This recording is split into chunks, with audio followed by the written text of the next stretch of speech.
like you were already mine. Surreal to me, how you make me feel wild and calm at the same time. Never felt so alive. Thought I was crazy until I reached out and saw your hand there waiting for mine, like the stars had all aligned. I lay beside today, tonight, your vibe, desire, our eyes on fire. And I breathe your aura, can I leave your aura? You have me like gravity. You don't have to try it, it's just like a magnet. You have me like gravity. You have me like gravity. You have me like gravity.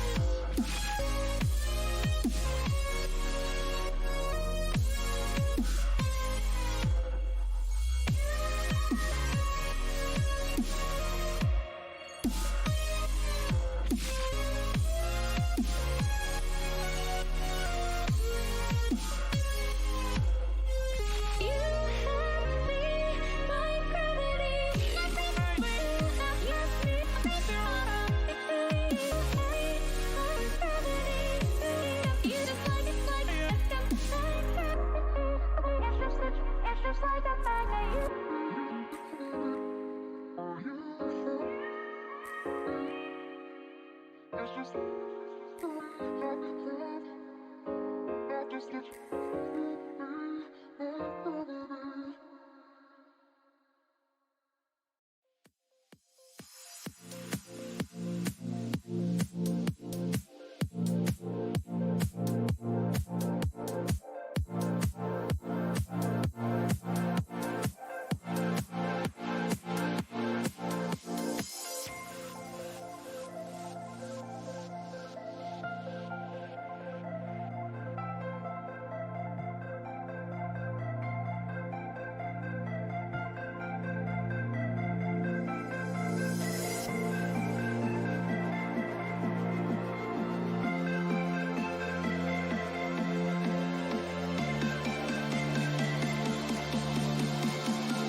To be brilliant is to defy convention and challenge expectations. So Intel will bring the processing power for when it's time to go. Brilliant. Frame rates that keep up with your reflexes. Brilliant. Fast clock speeds for when you're on the clock. Brilliant. It's what we do at Intel, powering you to master your potential. Will you rise? Intel. Unleash your brilliance.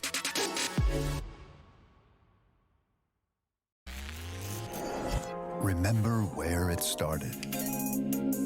Your first experiences. The journey you traveled. The journey you love. Remember where it started. And imagine where it will go. Rise on. So this is it. This is where it all started. The great business of DHL. You remember when we still use these? We have all come a long way since then.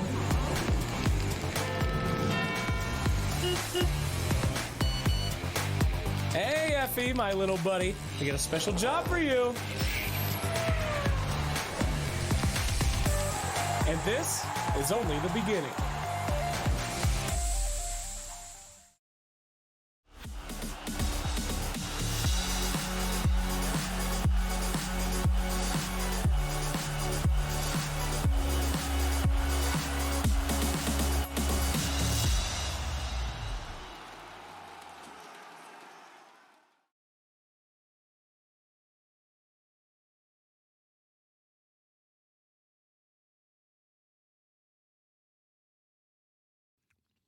Welcome back to ESL Hamburg 2019's group stage, baby. We are back for the final day of the groups.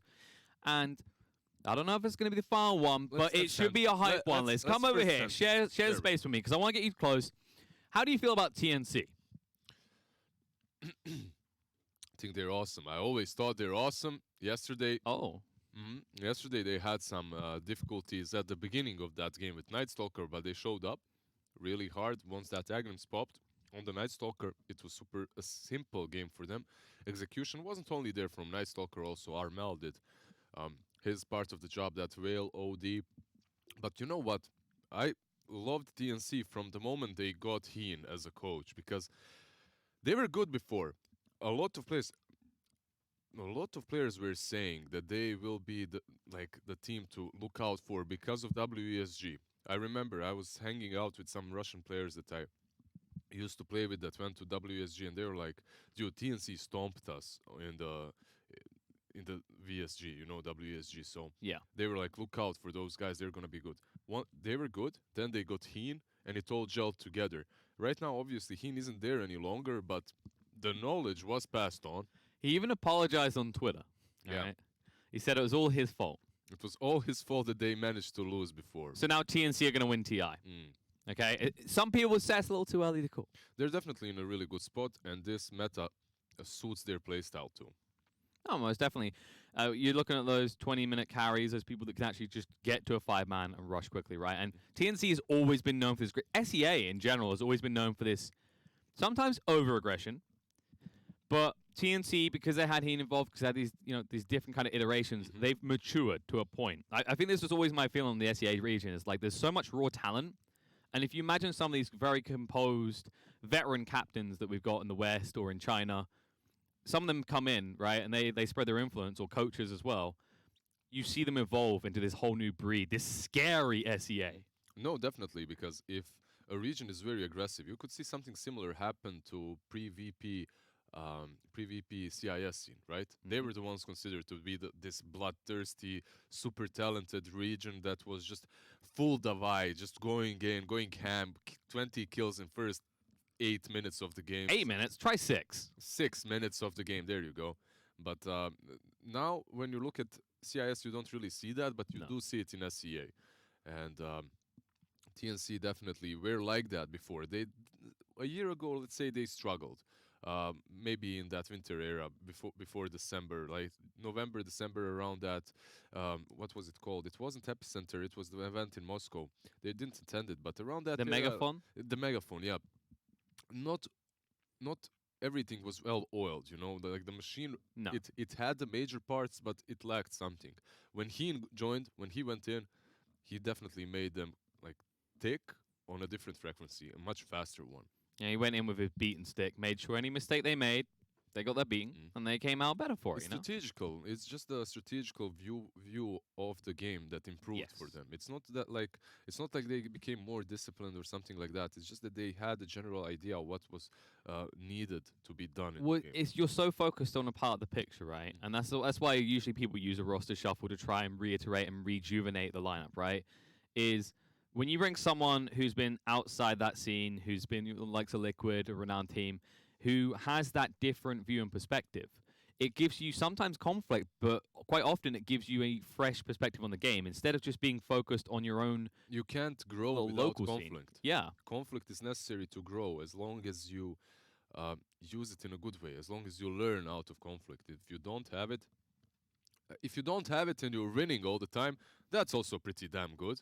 But if you aren't winning, conflict is necessary. You have to face your problems, you have to face what you're doing wrong, and you have to improve on it. So what you're saying is that VP's real mistake was that they didn't bring Chappie in. Chappie... They've lost the opportunity now. He's gone. Chappie apparently has given up on the game. After qualifying for a LAN. He retired. After qualifying for a LAN. That's what I've heard. I mean... Happens. In some ways, he retired at the height of Dota, because he'd won. He won the qualifier. You can't question it. He gets out before it even matters anymore. It's feels bad, man, for him, though. Like, I have to take a little bit of blame, too.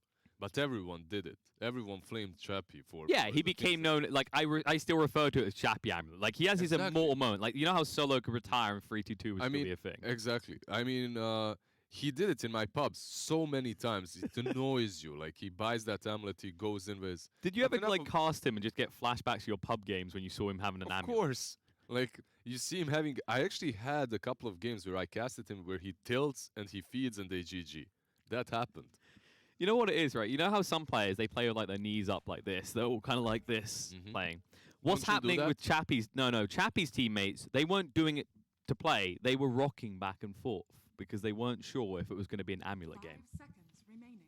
However, we haven't got Chappie here. We've got Wind and Rain, which was a team that switched up a little bit just before this tournament. They brought in Wish. They had another mid for a while who came in alongside Nefret. But Wish, how we feel? We saw some Huskar the other day from him. He looked like he was asserting some serious dominance. We saw some good games. We saw some bad games from Wind and Rain. Definitely a fresh lineup, fresh stack to look out for. Led by Yol, who is an experienced CIS Your boy. captain. My boy captained me, was captained by me as well back in the day. But yeah, we'll see just how well he'll be able to do in this new stack with Nikwa, Boogie, Nefrit, and Wish. So you got a connection with Yol. You feel like you No, could I work love the together guy. again? I love the guy. Because you know what they don't have? I don't think they have a coach right now. And There you go. talent have started moving into coaching roles. So maybe you should contact War. Maybe. It could work. But then It's I don't it's wanna fun- lose you. It's a fun position to fill, but I really enjoy casting a lot too, analyzing. We don't want to lose you right You now. don't lose ever if you're But analyzing. you're going to lose our faces right now because there's a draft on the screen. You can hear it in the background. You know what you heard there. You heard buff lineups on both sides. That's right. One side has the Ogre and Magnus PA already for TNC. Yeah, on one side Ogre, plus let's see what they'll pick, but on the other, Magnus and PA, man. We saw a lot of Magnus Jug, but we haven't seen Magnus PA just yet. And we have seen PA build that Battle Fury, right? And That was Farm Beachy, right? It feels like it's only the East teams that are looking at yeah, PA it right was- now. It was Witchy Gaming, but now she does not need that Battle Fury as you do have the Magnus to work with, right? And Mag can just buff you up and you're good. Magnus gets you that Empower and you just farm out of control. You also damage, like the damage output is serious. You know what I love here, actually? If they get their hands on someone like a Chen.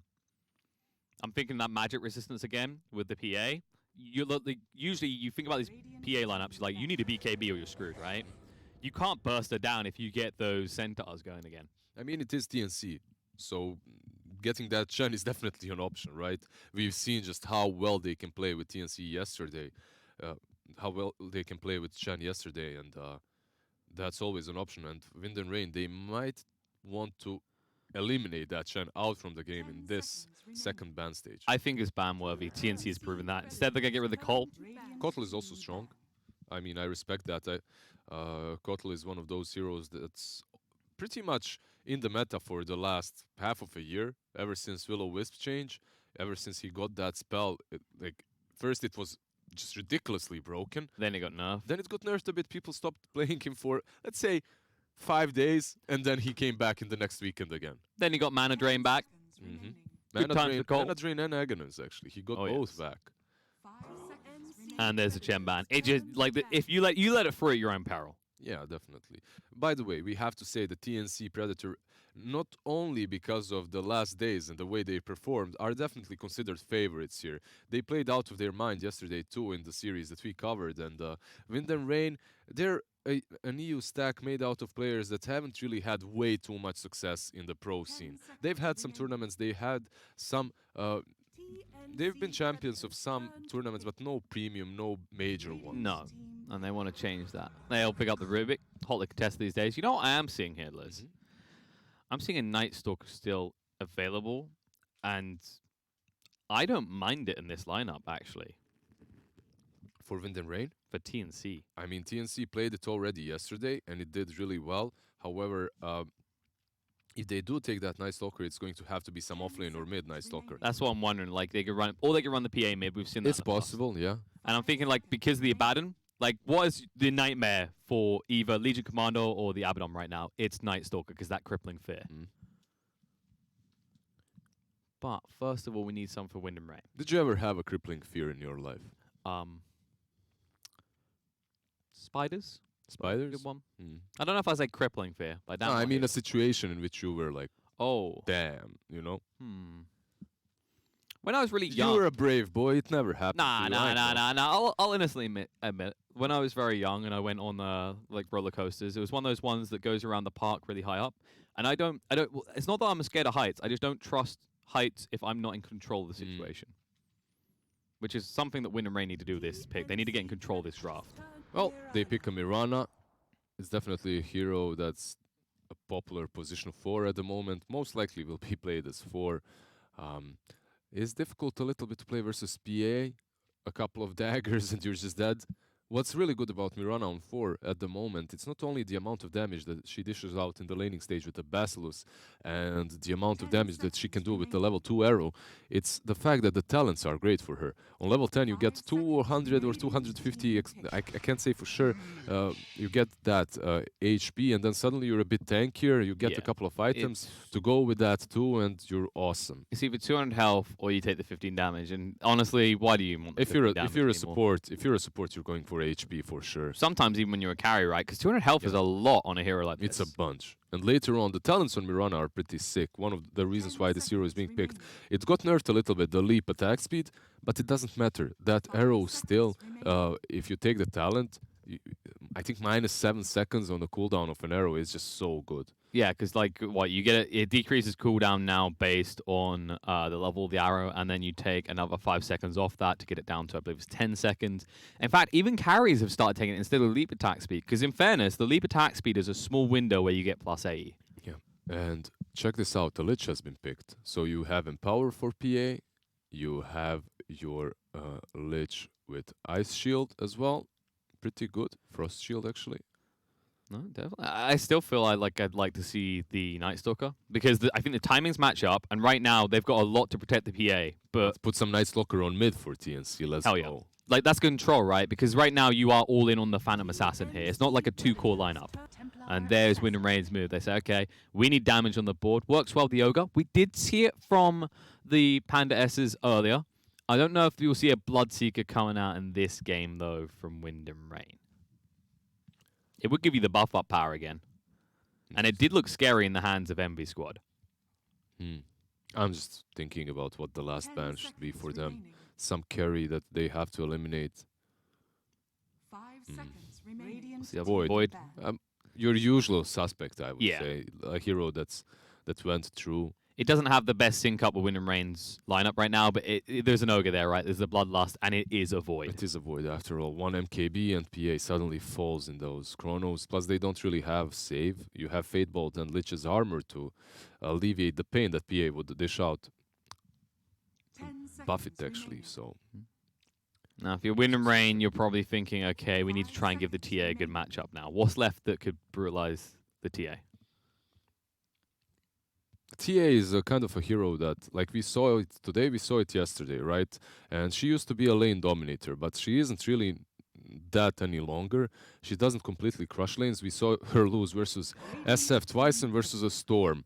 So, yeah, Wind and Rain banning out that Huskar that they played versus TA, actually. Yeah. And they go for a safe choice. All right, Dragonite side lane. It's not too bad. We've seen it deliver, and you've got an Ogre Magi, right? So there's going to be rapid pushes on both the outer lanes for Wind and Rain. Wait, was it Wind and Rain that rolled Dragonite and Pugna? It was one team, I believe, and we covered Wind and Rain. Maybe it might have been. It might have been ran again. It was them or Cube stack, and TNC go for the Razor. All right, this is definitely a hero that can deal very well with TA or with Nefrit. Will be played on the mid lane versus the TA. I think he has a really good shot at dominating that lane. And later on, Dragonite can suffer as you can just latch on top of him and follow him around. So, and also, what Razor is good because it is a mid-game oriented hero. Yeah, you just need to pile on pressure because if there's one kind of recurring theme with TNC's drafts, they fixate around this ability for all their cores to farm stacks, right? And they have that clearly, and that's something the supports at TNC have been highlighted in previous tournaments for being incredibly good at, making those rotations based on runes and then into stacking straight after. But MVP clip, just to remind you guys how to vote for your favorite people of the day and the tournament, and then we'll be back ready to get underway with this game.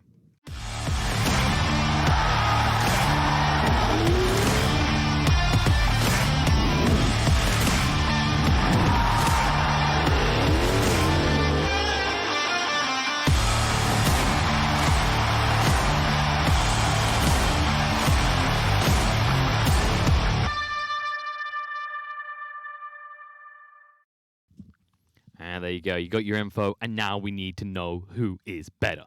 On paper, clearly TNC, but Wind and Rain, there's definitely a good pace to this lineup, right? This could potentially punish TNC's greedy Cleave lineup. There's definitely potential, but like I'm just the kind of a guy that doesn't like to see combos of heroes on the same team, like TA plus Dragonite, Razor, Viper, Razor, Dragonite, you know, TA, Razor, like it looks good, but they kind of play the same role in the match, and even though Dragonite is able to create space for TA and be the one that just starts pushing, right, and playing S4 until TA catches on and gets that Azul blink, like, where is the scalability, right? How hard will you be able to scale? That's the question. With Ogre, though, it could be possible. That was the difference with that draft we saw in the last series, right? Where you had the TA, but you had the Bloodseeker. Both of them could carry, but if one falls behind, the Bloodseeker can actually buff up the TA. What does the DK do to buff up the TA in this scenario? Nothing. DK, usually, if he suffers hard early on, just is a non-factor later. It's just a giant rock that sits there. Some blink plus stun is always good, as it's a really long disable, which is pretty much instant, but besides that, if you suffer in the laning stage, you just feel so underwhelming. Oh, they just pinged that out. Do they know about this ward? No. He planted it from the fog, so they shouldn't understand where it is. Someone get de-warded at all. They know there's not going to be a heavy gank in that lane. However, in top, Arrow's going to whiff. PA and Lich used to be a really strong combo once Lich got reworked. They still are a strong combination of heroes. PA and Lich, Jug and Lich, always good to play around that Frost Shield. Meanwhile, on the bot lane, people moving towards the runes. Yol has gone pretty deep to try and secure one. Will he level in the stun? Nah, he's already got the Bloodlust. But you know that Tim's isn't going to be taking the lift at level 1. Rubik's feel like they lose if they do that. Exactly. You don't really want to take the stun on Ogre 2 on level 1. You would rather have the Bloodlust, unless you have something really important to set up or steal with that stun. So getting that Bloodlust plus Orb of Venom allows you to actually fight against the Rubik and the Magnus, and perhaps buy enough time and space for Dragonite to farm. Let's see how the blocks in the mid lane. It's going to be even Stevens by the looks of it. This feels like the type of lane where Armel should move ahead by the 3rd, 4th creep wave, though, right? Because of this. Or maybe right now. All right, I was given a conservative number. He actually gets the... Yeah, he didn't get the deny. But there you go. Minus how much? Minus 54 damage. All right. It's still possible to CS Liz. What's the math? How much is she hitting for? 11? She's hitting for 11. That's not a lot. It's so disgusting to play against Razor, I swear. With any hero that's melee at least, or TA, she's pretty much melee. Rubik's kind of like that as well, right? It's this hero that just reduces your damage. On some heroes to a point that's impossible.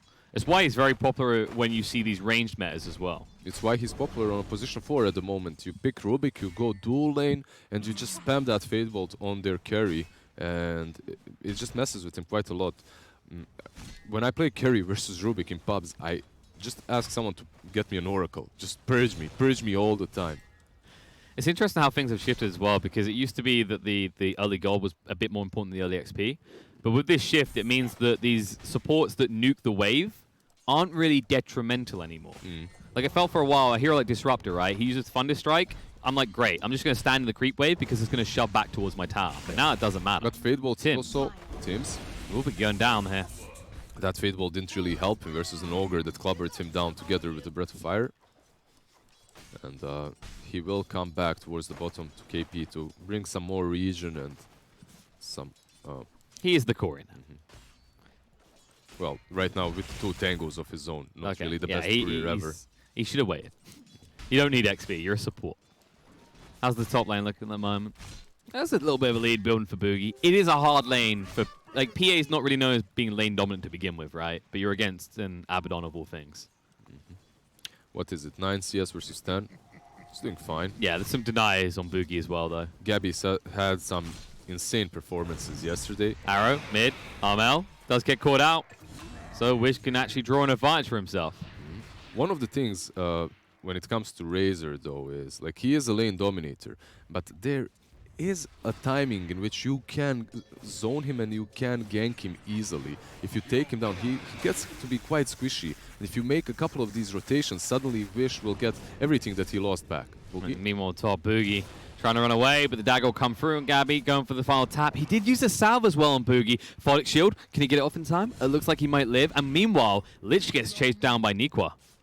Boogie, he's got the stick. Gabby's wasting a lot of time away from creeps, even if you now get this kill. He did get it, 280 gold. That's not bad. Plus, you killed the Abaddon and go back to farm. So, overall, I think it's worth it that he was chasing him. Definitely. And also, he's going to get the value because this time, the support is being the Courier. March is going to come back with a Bassi for the Phantom Assassin, so he can just start spamming out those daggers more. And you mentioned about Razor and how there's a window of opportunity, and he's still sitting pretty cozy here. 19-12. Yeah, only 9 CS on the TA. Wish is definitely not having the best time. Not only is he playing versus a player of such high caliber, such as Armel, he also just is playing versus a Razor. So it's the double negative for him. And it almost feels like Wish is just getting to a stage where he doesn't even know why Bob is coming back to the lane. Definitely. He just needs to get boots as soon as possible. I've seen some players just go the Wraith ban and get the boots. Exactly, just get boots as soon as possible. But if he already has them, if he has the movement speed, if he gets close to you, it doesn't really matter at all. And it's that type of lane where you can stop leveling static link, right? And now just max out your unstable current, because even if TA comes back, you stay in range long enough that you get a lot of damage. Bottom lane so far pretty stable for both sides. Nefrit right now level 4. Breathe Fire, also Dragon Blood. You aren't killing him. However, maybe you can go on Tims. No, unless they level the Dragon Tail, there's not really that kill potential anymore. You have to have Tims vastly out of position at this stage, sadly.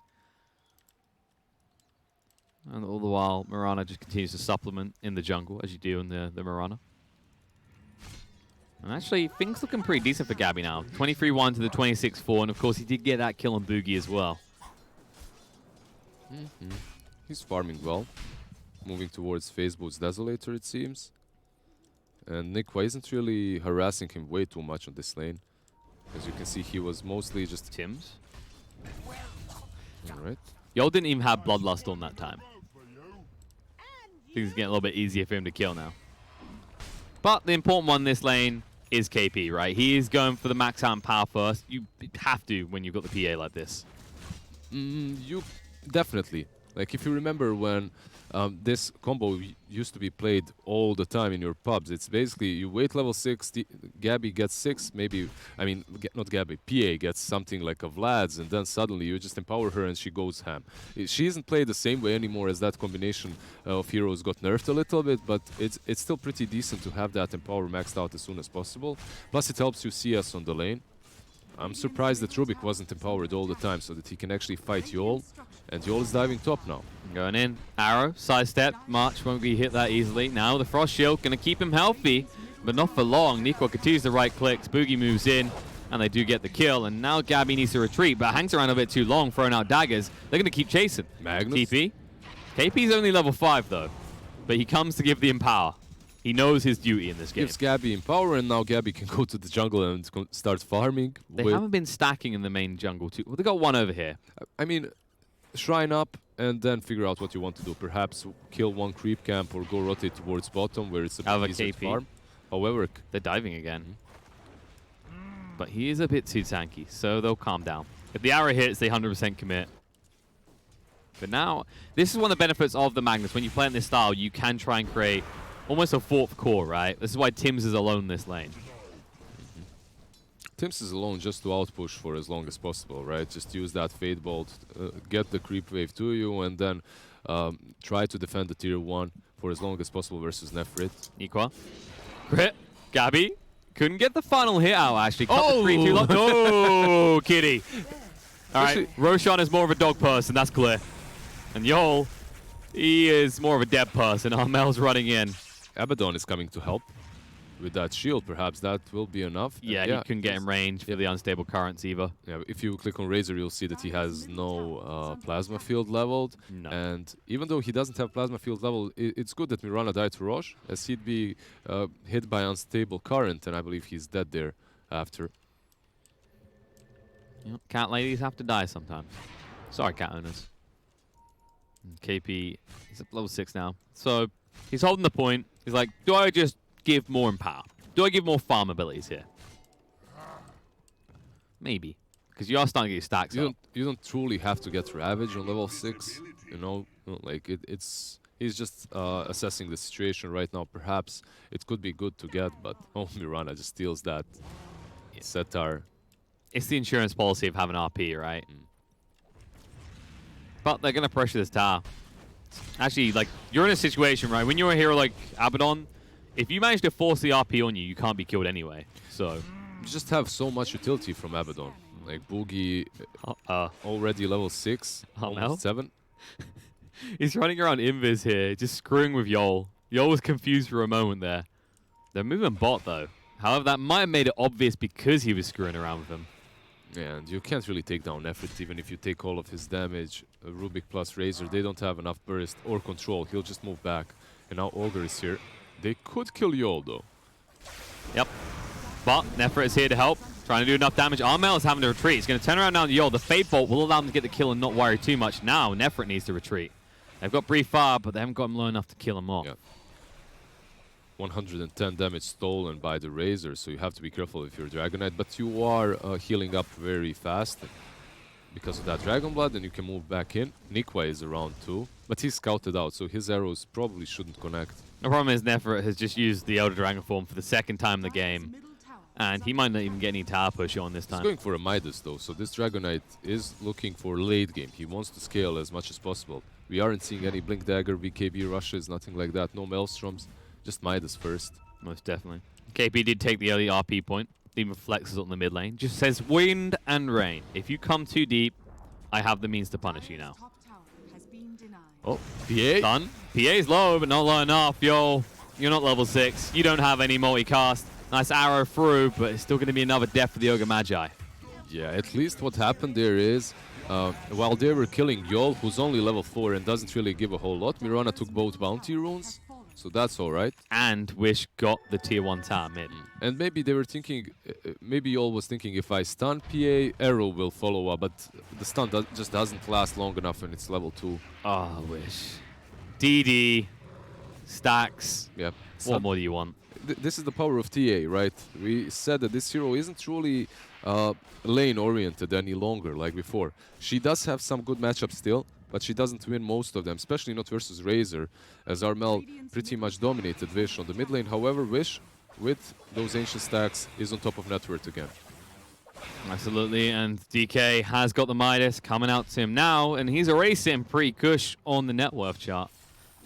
And this is just going to secure the spot for the 2 cores of Wind and Rain at the top. And in fairness, Boogie's not too far out either. He is doing your typical kind of builds. Actually, no, he's going for the Helm of Dominator. Helm of Dominator, then into Vlad's. Helm of Dominator, yeah, that's very interesting. We'll be able to pressure TNC a lot more with that. Pressure on the bot tower in the meantime, as Nefret uses the 3rd Elder Dragon form and has the catapult. So tower will be going down. Dragon Tail out to ensure he can't do anything. The arrow through is nicely done, but the interruption on the side as Tims moves in. Doesn't steal what he's looking for, only gets the leap. And Nikwa does use the Moonlight Shadow in time to move away. Yeah, definitely didn't steal what he wanted to. That arrow would be pretty good. And Mirana gets out. Nice of Nikwa to quickly just switch up the spells. We usually see that as those critical spells you can't afford to give away. And March, he won't give away a kill here as he has TP. Boogie just role-playing the Bloodseeker experience here. Yeah, Boogie actually with that Dominator has taken of Ogre Frostmage, giving him some more armor. Actually, this is a really good creep to have versus PA. It really helps you out. That bonus extra armor plus movement slow, it's pretty legit. It's usually quite underrated, right? Like we talk about Chen earlier, and we always talk about this mag resistance, but at the heart of it, this has always been one of the better creeps. You know, everyone's always talking about, for example, the Wolf. Right, we love crits. We love the extra damage, but... No, the Wolf is amazing, too. I love the Wolf, but Ogre Frostmage versus heroes such as TA versus the PA versus this even TA versus physical damage definitely works well. Yeah. Damage mitigation, definitely worthwhile. This is attack slow as well against a hero like PA. Tims, he's been slowed. He has the leaps, though. Should be fine. Oh, and arrow. did he just give away the traps? He did. That is your dream. If you're a support right now, you're like, all right, saving money on wards, boys. Let's just lay them down everywhere. That feels great, especially because he'll be able to put it into the pit. And with that, he will scout them out. Most Desolator definitely. has been picked up. Abaddon is there to tank Roshan, but they know what's up. And look, they want to fight. Lich is rotating in. Yeah, but look at the ward. They know KP's nowhere near. Now they'll see him TP. Are they too committed to this stage is the question you got to ask yourself, because they're moving in on the side of TNC to try and interrupt this, but it's going to be complete already. Armel gets in the pit a little bit too late. Holds his ground. Chain Frost bouncing around right now. Borrow time's going to be triggered. Arrow through. Hits on the Lich. Now the RP drags them in together. Aegis is already gone. Boogie needs to run for the high hills, but Nefret is here. Looks for the turnaround. Brief fight down March. Arrow stolen. Used against the Dragon Knight. Stunned for a long time here. KP trying to run away, but silenced up as Nico chasing. No arrow for 5 seconds. They've already claimed 2 heads, including Armel's. And KP might be the third here. Bodic shield from Tims, no mana left though, and it's going to be a triple kill for Nefret as he burns them both And into they hell. just gave a triple kill to Dragon Knight. And remember, he's the one that went for Midas. He has 3k gold now on top of that, moving towards Radiance. And that item will help you so much versus the PA and versus Razor once it's up. I mean, I understand yeah, March. Just Thanks, March. Thanks, March. We now know where Roche will respawn. Wind and Rain probably hadn't tagged it yet, but... By the way, I understand why they wanted to go in. They had an opportunity there, but they went a little bit too late. PA, will he get the courier? Oh, Gabby? Doesn't go Nope. for it? There's nothing too big on there either. It's TPs, obs. Oh, if you, there you go. All right, no wards for you, he says. Gabby's moving in now. Lift's going to come out. DK the target. Dragon Tail use, though. Moonlight Shadow to try and get them out, but there is a sentry down. Tims doesn't have any stun control, though. And do they have the vision? Doesn't look like it. The pings come out now, though. Nefret, slowed by the trap. Going to get him low with a static link as well. He's forced to turn around, and as a result, will die. They do get a good kill, 475 gold for Tims. That's definitely some sort of a comeback that they needed. It's very curious that I'm very curious why they went into the pit and committed so hard with RP, with Lich's ulti, considering PA wasn't even there and she didn't want to fight. I don't know if you noticed, but Gabby, he went back completely. Well, you're right. It was a quite the old conundrum. You think KP as well. How does he get there in time to actually get a good RP? RP was decent. Abaddon It wasn't too bad, but it was Yeah. too late to stop the Roche, right? And- That's the thing. And it's Abaddon plus PA, right? Like, one has Aegis, that was the TA, and the Abaddon just has that ulti to work with, so he doesn't die. As a result, Wind and Rain holding on to a 5k net worth lead here, and it's going to accelerate. We already know how fast this TA can farm, even in comparison to the PA in power, but also the DK. Not only Midas, but almost has a Sacred Relic complete now. At which stage, his damage is actually ridiculous. Usually when you think about these best tier 1 carries, right, you don't think about Dragon Knight, but in this particular game, he can be quite sick, considering he's playing versus PA, and that extra armor that you naturally have with Dragon Knight, or that you built into, can help out quite a lot. Especially now that when he will get Radiance, as he'll have some evasion there too. Most definitely. And when you look at the comparison of the past 5 as well, that's something that's going to come out soon. They're both level 8, but once they hit that 10, you know what the big difference is here, Liz? One has a GPM talent, the other does not. Yeah, Lich is still good though. Lich contributes to his team quite well with the Frost Shield, I believe. It's one of the main reasons why they got it. But it means that the Yoga can start to get a few items, right? Because look at his net worth already in comparison. Yeah, Yol, just casual buckler, they definitely want to survive through the initial onslaught of PA. Once she jumps you, you want to have as much armor as possible. So buckler is a pretty good pickup on a support ogre. Just a casual buckler, you don't have to buy anything after. Crimson Guard at some point would be good though. Or Glimmer Cape as well, not too bad against this lineup. Sure, you're worried about the big physical damage that Gabby puts out, but there's still a lot of magical damage in the meantime for TNC. Movement in. KP's hanging around a bit here. He has got the TP though. He'll just run far away to use it. They're getting a wide buff. Nefret's Dragon Form does run out, but passive Midas here. Massive Midas. Yeah, he'll for fix long that now. though. Yeah. And they want this tier 2. You can already see the move by KP. Doesn't panic TP away. He's like, okay, I'm going to stop this from being a hard push. But they're still in your jungle. He takes the next creep wave away, but they do have one wave on that top tier 2 already hitting it, so they can go and just take down the tower with it. Lich helps out though with the armor. Yeah, it makes you a bit hesitant, so Wish will be the only one hit onto it. No Elder Dragon Form for 20 seconds. In the meantime, Gabby, he is actually going for that BKB. Yeah, you don't want to fight before that. That's the thing. Like Gabby, I was just clicking on him and checking his item progression. He's getting closer to the BKB, but you don't really want to fight before it's up. As also you're fighting into Radiance on a Dragonite, so the BKB is definitely necessary. And they're trying to catch someone coming to defend this tower right now. They've even switched the Radiance off. They should know. Like if you are TNC, you're pretty much well aware of what's happening, wind and rain. You have to do a bit better to catch a team such as TNC off guard like that. If you're wind and rain, I mean, they're backing off now. Do you feel like they could actually try and probe high ground? Because you expect the BKB's not ready yet. Basically, if you are wind and rain, you will smoke up and you will probably go into your own jungle to try catch them off while they're retreating because they're split pushing. That's usually the play that's made. We'll see if this smoke will work out for them. They are scanning as well, but they have been scanned too. Yeah, they've been called out. PA will be the first one to exit. KP will probably hang around a little bit longer. He does like to stretch his luck a little bit here, try and just force more movements around the map. Tims, he uses that Fade Bolt, pushes in the wave, and I believe he TPs away right now. While KP is the one that will break the smoke. They'll move through.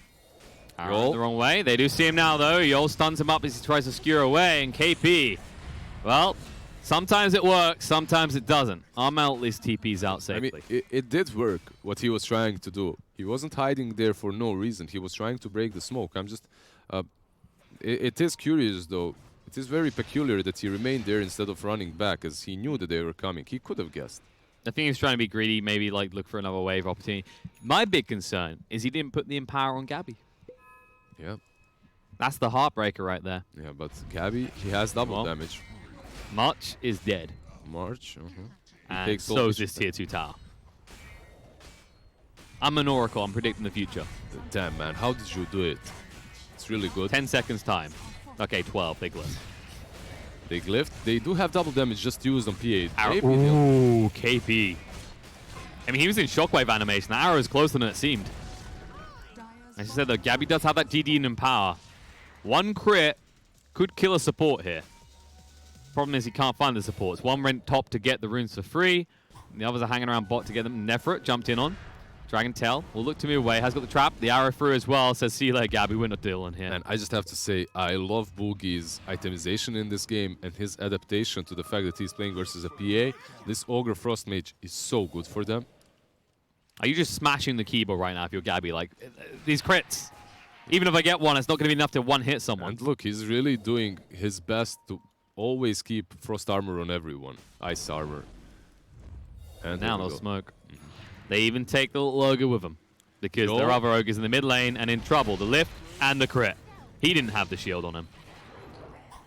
Nefrit will blink away. Not going to risk it. The tower is low, though. They're going to use the glyph. They refuse to give it up. They're repping from behind, though. They Look are. at this. Dragon Tail. They'll get the Aphotic Shield onto him to actually protect him, though. They're moving in now. The Catapult will finish off the tower alone. BKB, Nefrit, losing all his damage right now. Needs some assistance. The back line trying to move across. Wish jumps in. No, they're going to have to get the Sinister Gaze route, and they're controlling him up with the ultimate. March will be able to move away. Wish being carried out. Niqua chasing the wrong target. Wish will be turned around on. Gabby brings him down after finish off Nefrit.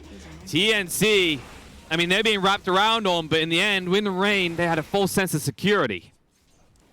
And now another one may die. Niqua, that's your final leap. Moonlight Shadow to try and get away. Yeah, they don't have the detection. No sentries around too, so Gabby most likely will not find the last hero there around.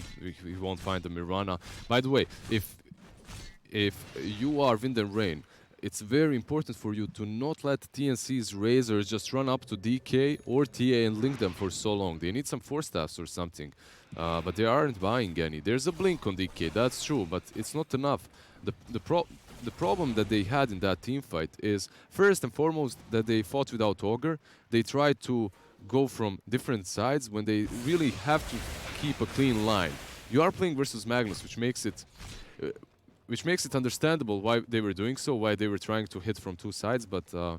it's that argument, like, pincer moves are great, but they have to be in sync, and it just felt like because they wanted to keep the tier 1 tower alive, they rushed it. Pincer moves are great, but if Razor is just sucking all the damage out of your Dragonite, making him useless, then they're not really that beneficial to you. Most definitely. And just a reminder, Wind and Rain, don't get split too much. Can't really follow up on that. No. And look at the man who got arrowed himself. KP, one component left before he has that solar crest. This is all about the PA, and they know it. He might get caught here. Oh, or he might cash them out smoking. He'll skewer away. There was a haste on Wish as well. But no play to be made right now. And they'll just calm down. Roche will be up again in 20 seconds.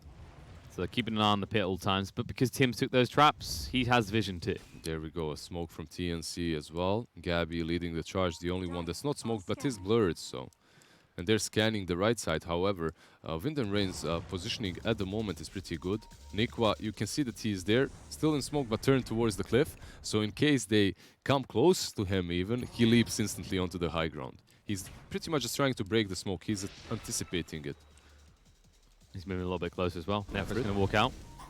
KP, waiting, blink away by Nefret. Armel does scour Mirana, so she has to leap away. Arrow will be whiffed. Just giving a little bit of vision and farming creeps as well. But Roche is now up, and TNC are on the wrong side of this. So they have to wrap around towards their side of the river or try and breach now. That's pretty much the plan. You want to either take their high ground here around the Roche or somehow make another move. However, this tier 2 on the bottom lane is being pressured, and just because of Roshan and the positioning that you need to maintain on Wind and Rain, they'll lose the tier 2. That's the thing. Tim's did break away a little bit, but they'd already backed up on TNC, so there was no pounce opportunity when you saw that push bot. And Wind and Rain result, though, the pit. Yep, doesn't take them long either. So TNC is going to be a big ask to get there in time. KP doesn't have a blink, so he'd have to skewer into RP. It's going to be close, moves in, look for the opportunity, but gets stunned up with the Dragon Tail on the way in. Now the BKB, Nefret fine up against this, moving across, need to get a hands on RP. Wish still picks up the Aegis now, running through the Dragon Knight, goes down. Wish trying to run in. Has got that Aegis, but it's going to run out soon. Boogie has no HP left to work with, and he's surrounded on all sides. The Sinister Gaze is there, one big crit, one more tap, and your TA is dead. Man, it always looks like TNC are not there on time. It always looks like they are a few seconds too late, and they are too late to take down Roshan and steal Aegis and Cheese, but they managed to do better. They take down the whole side of Wind and Rain with only Mirana surviving. And now they can pressure your high ground. You have a buyback on Abaddon, but that's it. 20 seconds without anyone else. And I just want to look at KP again, because it just feels like this is the way these games get played every time by TNC.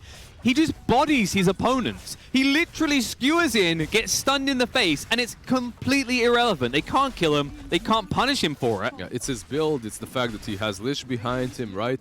And has Power Shots Vlad's Medallion. Is fairly tanky. And they can't get out. They can't get across of him. He just uses RP. Follow up perfectly by March and his Chain of Frost. It's just, I think, honestly, like, they all put their PC. I just love watching KP because we saw from the Omni Knight yesterday. He just understands his role so well. It's like he's being a sacrificial lamb, but it's deceptive. It's not the guy who dies for the cause. Not often. Some small Kale happening right now.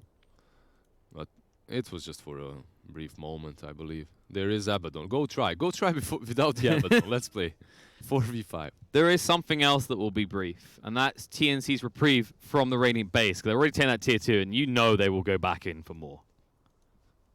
They're not ahead on net worth. They're even, in fact. But you think about the active net worth and the way they buff up each lineup. TNC is a lot stronger in these fights right now. You need BKBs on Wind and Rain. Yeah, it's about how much you do with what you've got, right? And right now TNC is definitely utilizing their net worth more. Especially with the way they've been playing.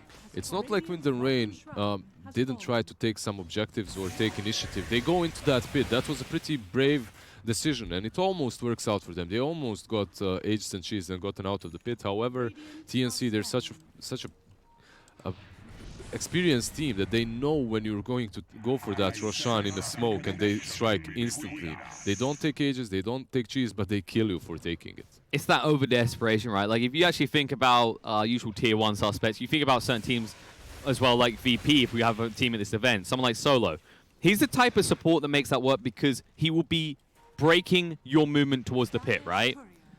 But Yol is so... It's not that he's doing things wrong, it's the style of play. It makes it easy to punish these rush Roches. They were doing well, though. The supports were doing well when it came to breaking that assault from TNC.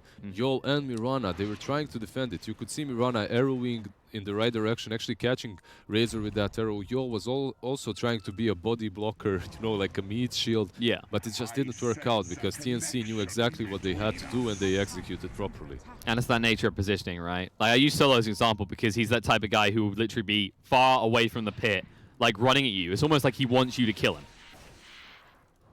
Now, Yol apparently is running into them. He wants them to kill him. And with one big crit, Gabby says, indeed. Yeah, sometimes you're a meat shield, sometimes you just feed a little bit. You know what he is? He sees the big slab of meat coming in from the butcher, and Gabby is the master chef right now. Ready to make you a nice cut-up slab of meat. Put it on your plate.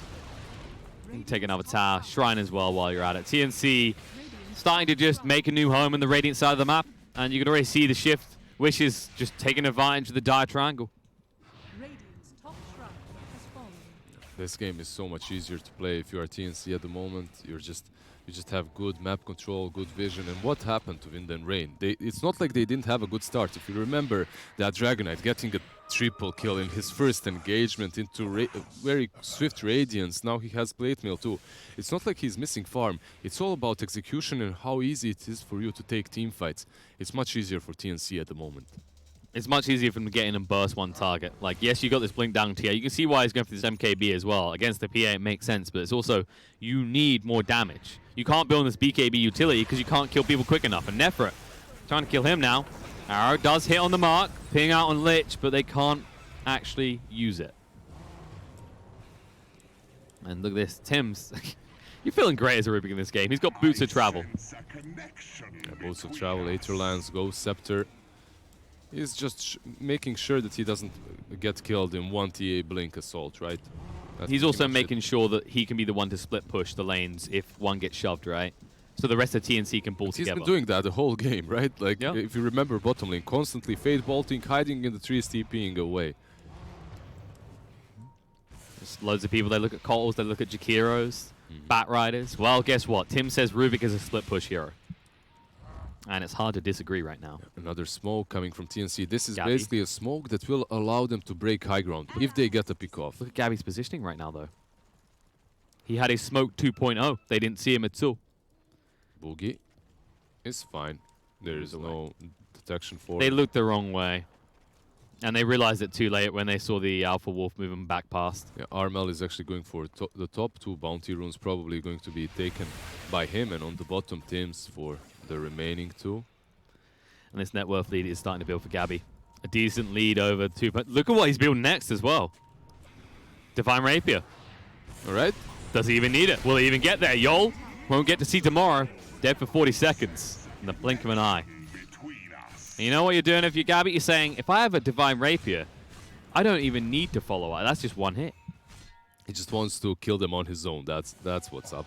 Yeah, he's got the track Kill 'Em All playing in his ears right now. There's a double damage rune on the bottom lane too. However, Boogie, is that his?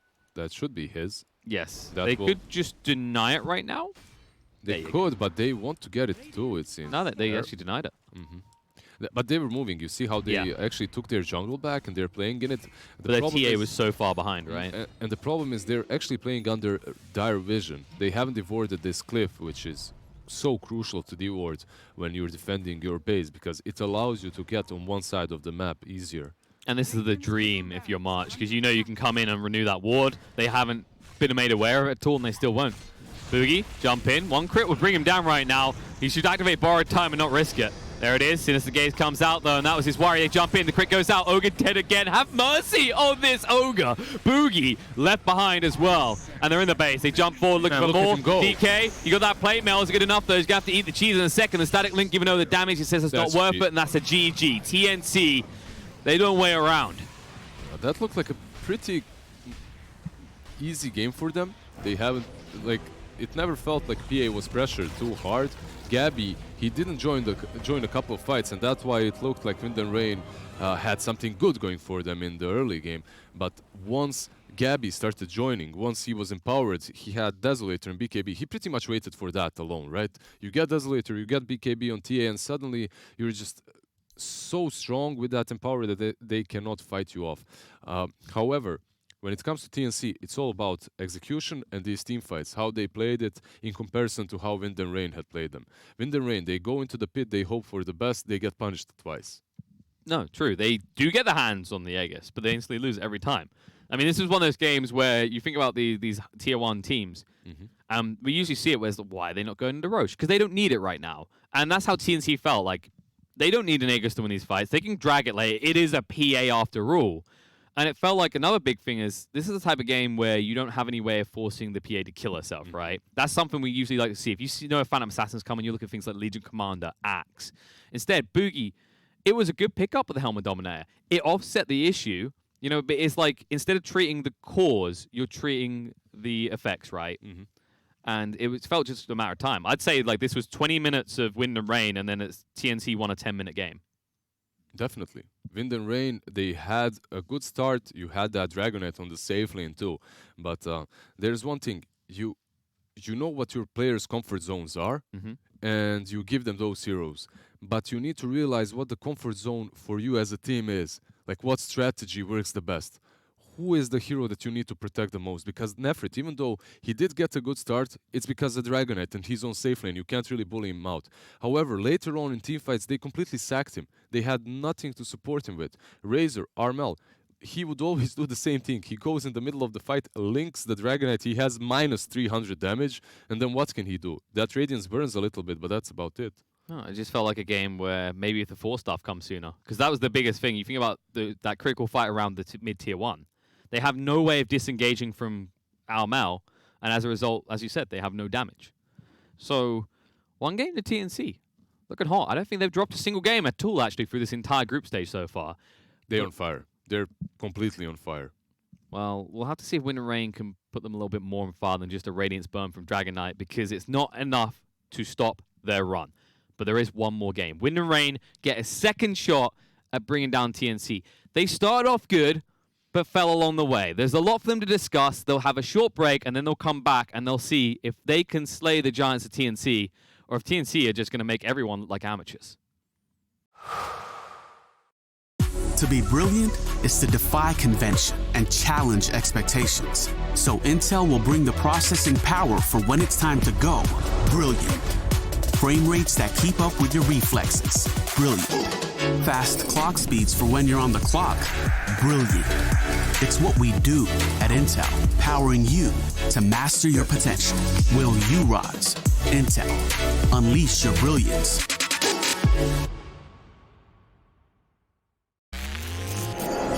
Remember where it started. Your first experiences. The journey you traveled. The journey you love. Remember where it started. And imagine where it will go. Rise on. So this is it. This is where it all started. The great business of DHL. You remember when we still use these? We have all come a long way since then.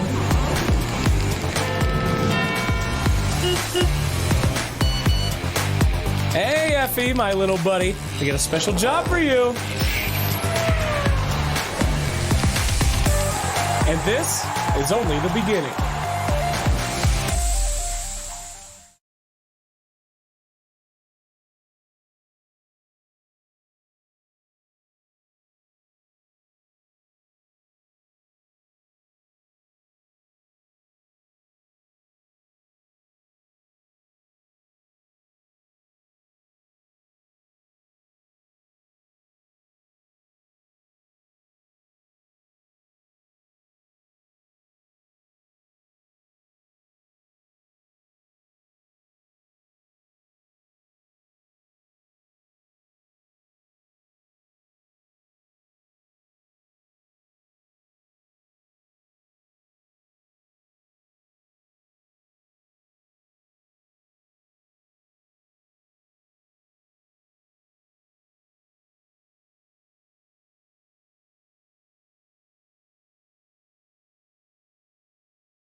Nobody else can love you better.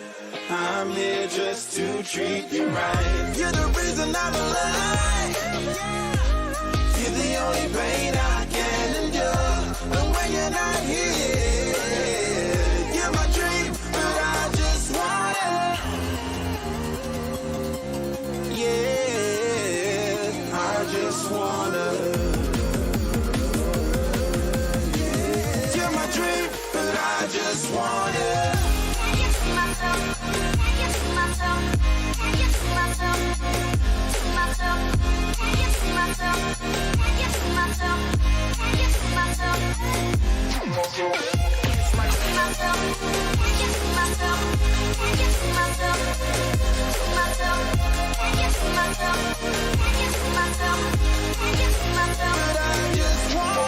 Deep inside, I knew from the start, you my bunny, I'm your Clark. From now to eternity, I give you all my heart. We are meant to be, it's clear to see. My love is bigger than I thought. I got everything I want when I hold you with my arms. Now this don't matter, my love and my pleasure, the key to my treasure. Whatever's the weather, stay up and out with you till I die. How many times for you I'ma try? Want you to notice the one and I know this perfect soulmate. I wanna show it my best friend. She saved my life, my happy end in hard times.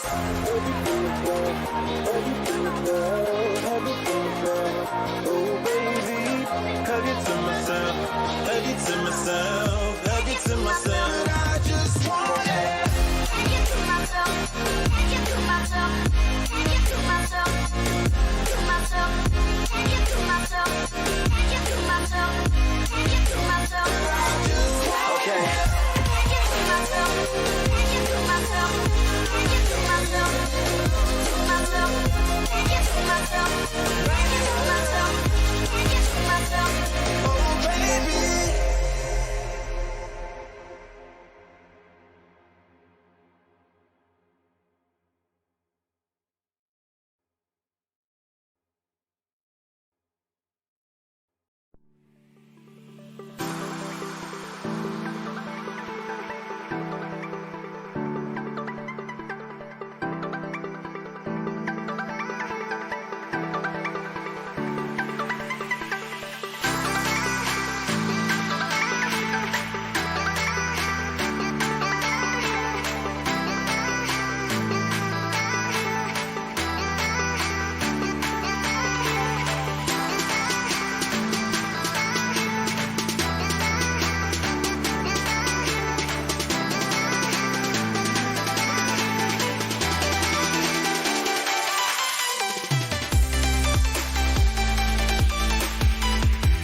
To be brilliant is to defy convention and challenge expectations. So Intel will bring the processing power for when it's time to go brilliant.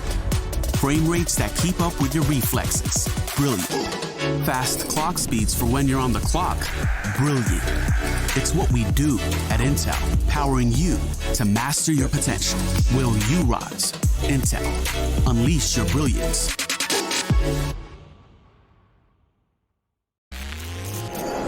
Remember where it started. Your first experiences. The journey you traveled. The journey you love. Remember where it started. And imagine where it will go. Rise on. So this is it. This is where it all started. The great business of DHL. You remember when we still use these? We have all come a long way since then.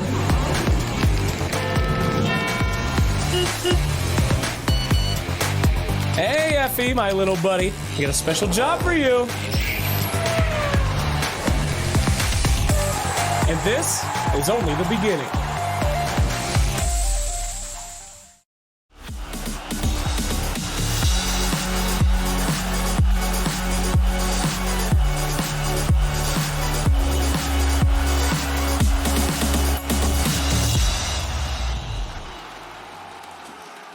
ESL 1 Hamburg is brought to you in part by Intel, Mercedes-Benz. And there you go, folks. Welcome back to TNC Predator versus Wind and Rain. We got ourselves a best of two. We're having a little tug of war. We're not sure who we think is going to win. Is it going to be TNC? Is it going to be Wind and Rain? Because there's safe choices, TNC, right? The gamble is Wind and Rain. They have taken some games off some formidable opponents. They have. We see a lot of these new stacks doing pretty well, not winning too many games, but doing well in games, like taking map control, taking control and making us think that they might actually take it at some point. We see the same from Wind and Rain. We saw the same from Viking GGs. Like, they had some amazing performances and they are considered like complete utter underdogs. Same happened in Dream League with Demon Slayers, right? No one expected them to do much, and then they almost won it, went to the grand finals. It's playstyles, right? That's the other thing that we usually don't get into enough. We talk about individual performances, what we've seen. We talk about drafts and preferred picks. But every team has a different playstyle. And because I feel like that's something that sometimes we get lost in the analysis, we focus on everything else because there's so much in Dota. We don't talk about how playstyles come into it. You mentioned Demon Slayers. A big thing for them was they were hyper-aggressive, right? They were always trying to fight. You talked about SEA and TNC. It was like SA's own little version of that, right? So maybe Wind and Rain, they have these picks like Husker, for example. They had the TA. Maybe they go for something more aggressive like the Husker, and they just try and barrel over the lanes. I know it's challenging, but it's definitely where they seem strongest. But their lanes weren't the problem, right? It's afterwards. It's afterwards, like putting that all together. Like, they do win their lanes, but they just don't manage to, I don't know, utilize their advantage. That's the best way to put it. Like, in that last game, if you remember, they had a sick laning stage into followed by a sick couple of team fights, but it didn't really matter because instead of taking it slowly, doing these disciplined moves like ward around the pit, get the pick off, then go for Roshan because you have the isolator, they go straight into the pit and almost every time they get punished for it. No, it's fair. I think it's fair to say that TNC, you know, while they have had some shuffles and changed some members, a lot of it is still the core same TNC. And with that, there's an understanding, right? Especially amongst the cause of how to play the game. Whereas Wind and Rain, we mentioned just before this tournament, they switched up with Wish. So it feels like, to me, the big play for them is to enable Wish, who is one of these more pub star type players, and then try and converge on him. Because the biggest recurring pattern with these tier 2 and tier 3 teams is they do lack the ability to understand when they can finish and when they can make a move, right? Yeah. In that last game, they definitely did have some good aspects to their gameplay, but they did crumble to just the sheer experience of TNC, and TNC just dominated them. Those couple of rush fights as well are very indicative of what's going to happen in the second game too. Like Wind and Rain, even when you give them ages, when you give them cheese, TNC, they're a bit late there, a couple of seconds late there, but it doesn't matter, you know. They still win the team fight. They still make it somehow happen. It's all about that time, like a few seconds mattering. Oh, give them the Kotl, give them the light, but take the darkness. Exactly. This is the thing. Like, TNC has been the team to beat when it comes to how to make Night Stalker work. And while we've seen plenty of SEA Night Stalker, we've seen how hot it can be. We personally, Liz, our experiences with EU Night Stalker is a lot less impressive at the moment. In fact, I think the main ones we saw run it was the Illidan stacks. It tended to backfire. And I like what TNC's already doing, right? They're picking up things like the Beastmaster, because if they reach this early timing, this was what we were looking at yesterday. There is a window of opportunity where you can punish the greed of the Ags Rush. Okay, so let me just say this. When you pick a Beastmaster after the Night Stalker, usually what the team is thinking about is vision. You know, like a long time ago, when these two heroes were popular all the time, Beastmaster would come just because of the Hawks. You know, not only because of the Hawks, but it helps you out a lot, because what does Night Stalker do? It makes you feel like you're in this dark tunnel. You don't know where you're going. You don't know what you're hitting. As the map becomes much smaller, your vision is reduced. So Beastmaster and the Hawks definitely do help out in that way. But you get double value here now because the Tree and Protector coming out. Deforestation on demand. You can pretty much just put Beastmaster on one lane, use his axes, then TP to his lane, use the axes there as well. It does help out quite a lot. And actually, the weird thing, I haven't seen it in a while. I remember there used to be some times when teams would relegate the Beastmaster to a support role. There's no need to do it here, but... Good old Beastmaster position 4. I remember a couple of boars and just continue hunting down people. Orb of Venom. Orb of Venom and boars. And you're slowed forever. I don't think that's the case here. I don't think that will happen, even though it's possible. We've seen a lot of crazy stuff. TNC are definitely very innovative, so... In the meantime, focus on the bans. Chen actually banned out by TNC, by the way. Makes sense, right? Because you can snatch away the boars, and those boars are formidable in the hands of Chen. Actually, Chen and Enchantress used to be the counters to Beastmaster, right? Because of what you just said. You steal his boar and you turn them against him. There are ways of playing against that, and basically it's don't skill the boars. Pretty simple, right? Lol. Just skill axes and passive and fight like that. That's true. But then you have no lockdown, right? To chase on the lane is always the rough part. Kunkka being banned out, no surprise there. It's definitely been popular amongst the Western teams. Eastern teams seem to have a bit more flavor to its role, right? Like we see West teams run it as either the offlane or mid, whereas East teams are even willing to run it in the 4th position. They're willing to run it anywhere, pretty much, right? So yeah, carry Kunkka, let's go. But position 4 Kunkka is definitely something to look out for if you're from Asia, right? Hold up. Wait, is that... This is usually from Asia, Liz, but it's not from Asia. This is the Western team picking Disruptor. Disruptor and Phoenix on TNC. We did see that Phoenix get banned out against TNC yesterday, and I love the pick. I love the hero too. I love the fact that you're playing it versus Treant, as you can burn those armor stacks really fast. Living armor, that is. At the same time, though, Phoenix in the laning stage can be a little bit underwhelming. Yes. I think the thing that I am seeing here from TNC right now, though, is a heavy sustain lineup. Right, especially as the game goes on. If Keeper gets his hands on Ags, you've got the Phoenix with the Sunray. Beastmaster builds into these Vlads and these pipes. Wind and Rain, I feel like you need either something that can build a Spirit Vessel, which you do in the Night Stalker potentially, or maybe... I don't think there's room in it for like an AA, because even if you run this Night Stalker as a carry, do you really want Treant free? We'll see what they go for. We'll see if the Night Stalker is actually the carry for Wind and Rain even. Most likely will be. But... yeah, that Phoenix as well, besides the living armor, brings you the daylight. At least while the sun is there, of course, you get the daylight, and Night Stalker loses his passive. Now pick Luna. Yeah, counter them again. Counter it. This is a Yu-Gi-Oh game. Everyone activate your trap cards. Yeah. I'm surprised we actually haven't seen anyone running the Luna 5. Luna 5? Yeah, it's been the bane of existence for high-level pub games right now. 4 is alright. 5... probably don't. Don't go there. Don't go there. 4 can work. Like, I've seen it work, definitely. I mean, there's a lot of teams that actually played Luna 4, but 5, I leave that to, what's his name, 2B and guys like that. For Toby, he usually runs the 4s, okay? So he would be the Luna as well. So, next pick for Wind and Rain. They're eating up all their time. I think the Phoenix really caught them by surprise. There you go, the Bloodseeker. All right. They have a lot of AoE control. You have Overgrowth. You have Disruptor with the Static Storm, Static and then you got Storm. the Blood Right. Then you've got like this is actually a team mostly built with silencers right now. And these silencers can definitely come in handy when you're playing versus Phoenix. Like these silencers are better than silencer itself right now. So you've achieved the same thing without having to pick silencer. 5 seconds remaining. Not bad. So TNC, they need some sort of bulky boy that's benefiting from all this kind of backup for your front line right now. And for TNC, I think what's really important in this game is itemization. Getting this Night Stalker and out of the equation, right, somehow. Maybe 4 staffs or BKBs. They're really, really, really beneficial to TNC just to get rid of that AoE silence. See, they go with Bristleback, all right? By the way, I have to say that Bloodseeker plus Disruptor on the lane, they can work.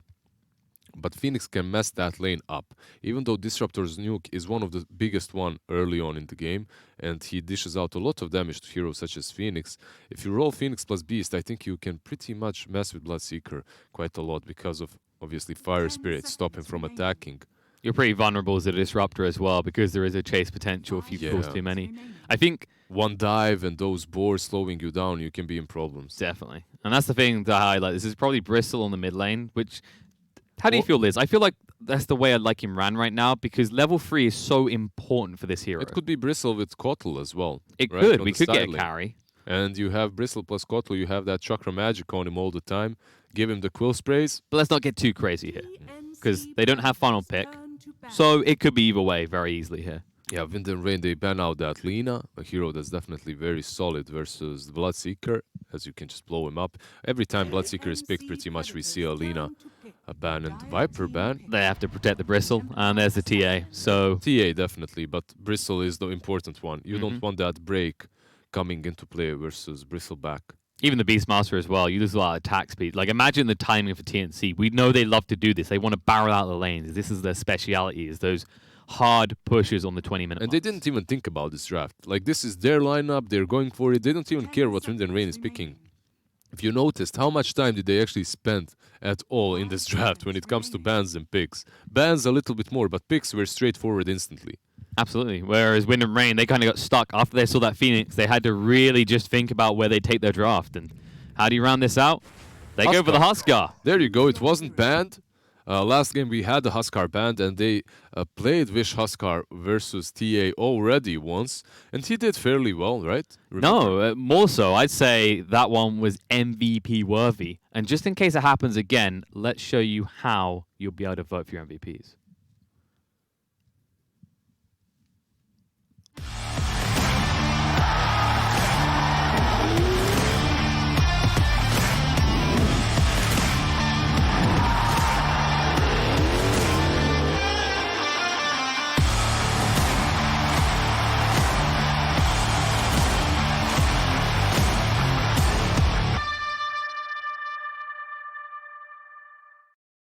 All right, there you go. There's your info because you know you're going to have people to vote for. We know we got some SEA fans in the chat that want to give their boys TNC the MVP votes. But honestly, I think this is... We talked about Wind and Rain and how they won their lanes last time. They looked good. The Huskar is a variable that is of deep concern. Like, if he gets out of control, you could be in deep, deep waters if you're TNC. Yeah, he can be very problematic, right? RML, most importantly, shouldn't have an easy lane versus him as Huskar. Just choose through your refraction charges, right, with stacks of fiery spears. And the other thing I'm looking at as well is Bristle. I don't mind it in the out lanes. Do you feel like you prefer it in the mid, though? Nah. No? You don't like Thompson's way? Nah, I like this Bristleback on the side lane, especially when you have a Kotl with you. Mid lane is fine too. It can definitely work, but when you have him on a side lane, you get more chances of those Bristlebacks popping, right? As people are attacking, you turn your back, and he's such a strong laner that if you just give him some help, he's gonna roll out of control early on. However, so many times we've seen Bristlebacks just be picked and then forgotten, abandoned on a lane. And then they just can't do anything. And it's not that type of laner. That's why Gabby's playing it. This is why they realize, okay, we're investing in our carry here. This is how you make Bristle work. I think my argument was based around, like, it feels like right now when you look at the out lanes, level 1 and 2 is important to making the lane work, right? Whereas when you're talking about midders, level 3 is the power spike in that 1-on-1. And if you're talking about people who get power spikes, Bristle feels pretty underwhelming until he has that 2 points in the bristles. Yep. In the quill spray. That definitely is true. But usually if you're a bristleback, you have to be very careful about how you use quill spray and when you start using it, right? But when you're playing versus Kotl, you don't, because you have that mana all the time. So you can spam it out. And look at KP. This is what we were talking about. Time. Yeah, this is what we were talking about. They're pinging it out. He's so happy about what he has done. Yol right now is like, guys, can we like play between the tier 1 and tier 2? Because they won't deforest there. Yeah, look at Yol. This is one sad tree right now. They pretty much murdered his brothers. You can just hear them screaming. We can't hear the screams of trees, but he can. And he's pinging out. We've seen Kotls die very fast. It's not really a hero renowned for being tanky. The problem is there's just too many TNC heroes here to make a move. It's 3 of them. It's also 3 of Wind and Rain's heroes around.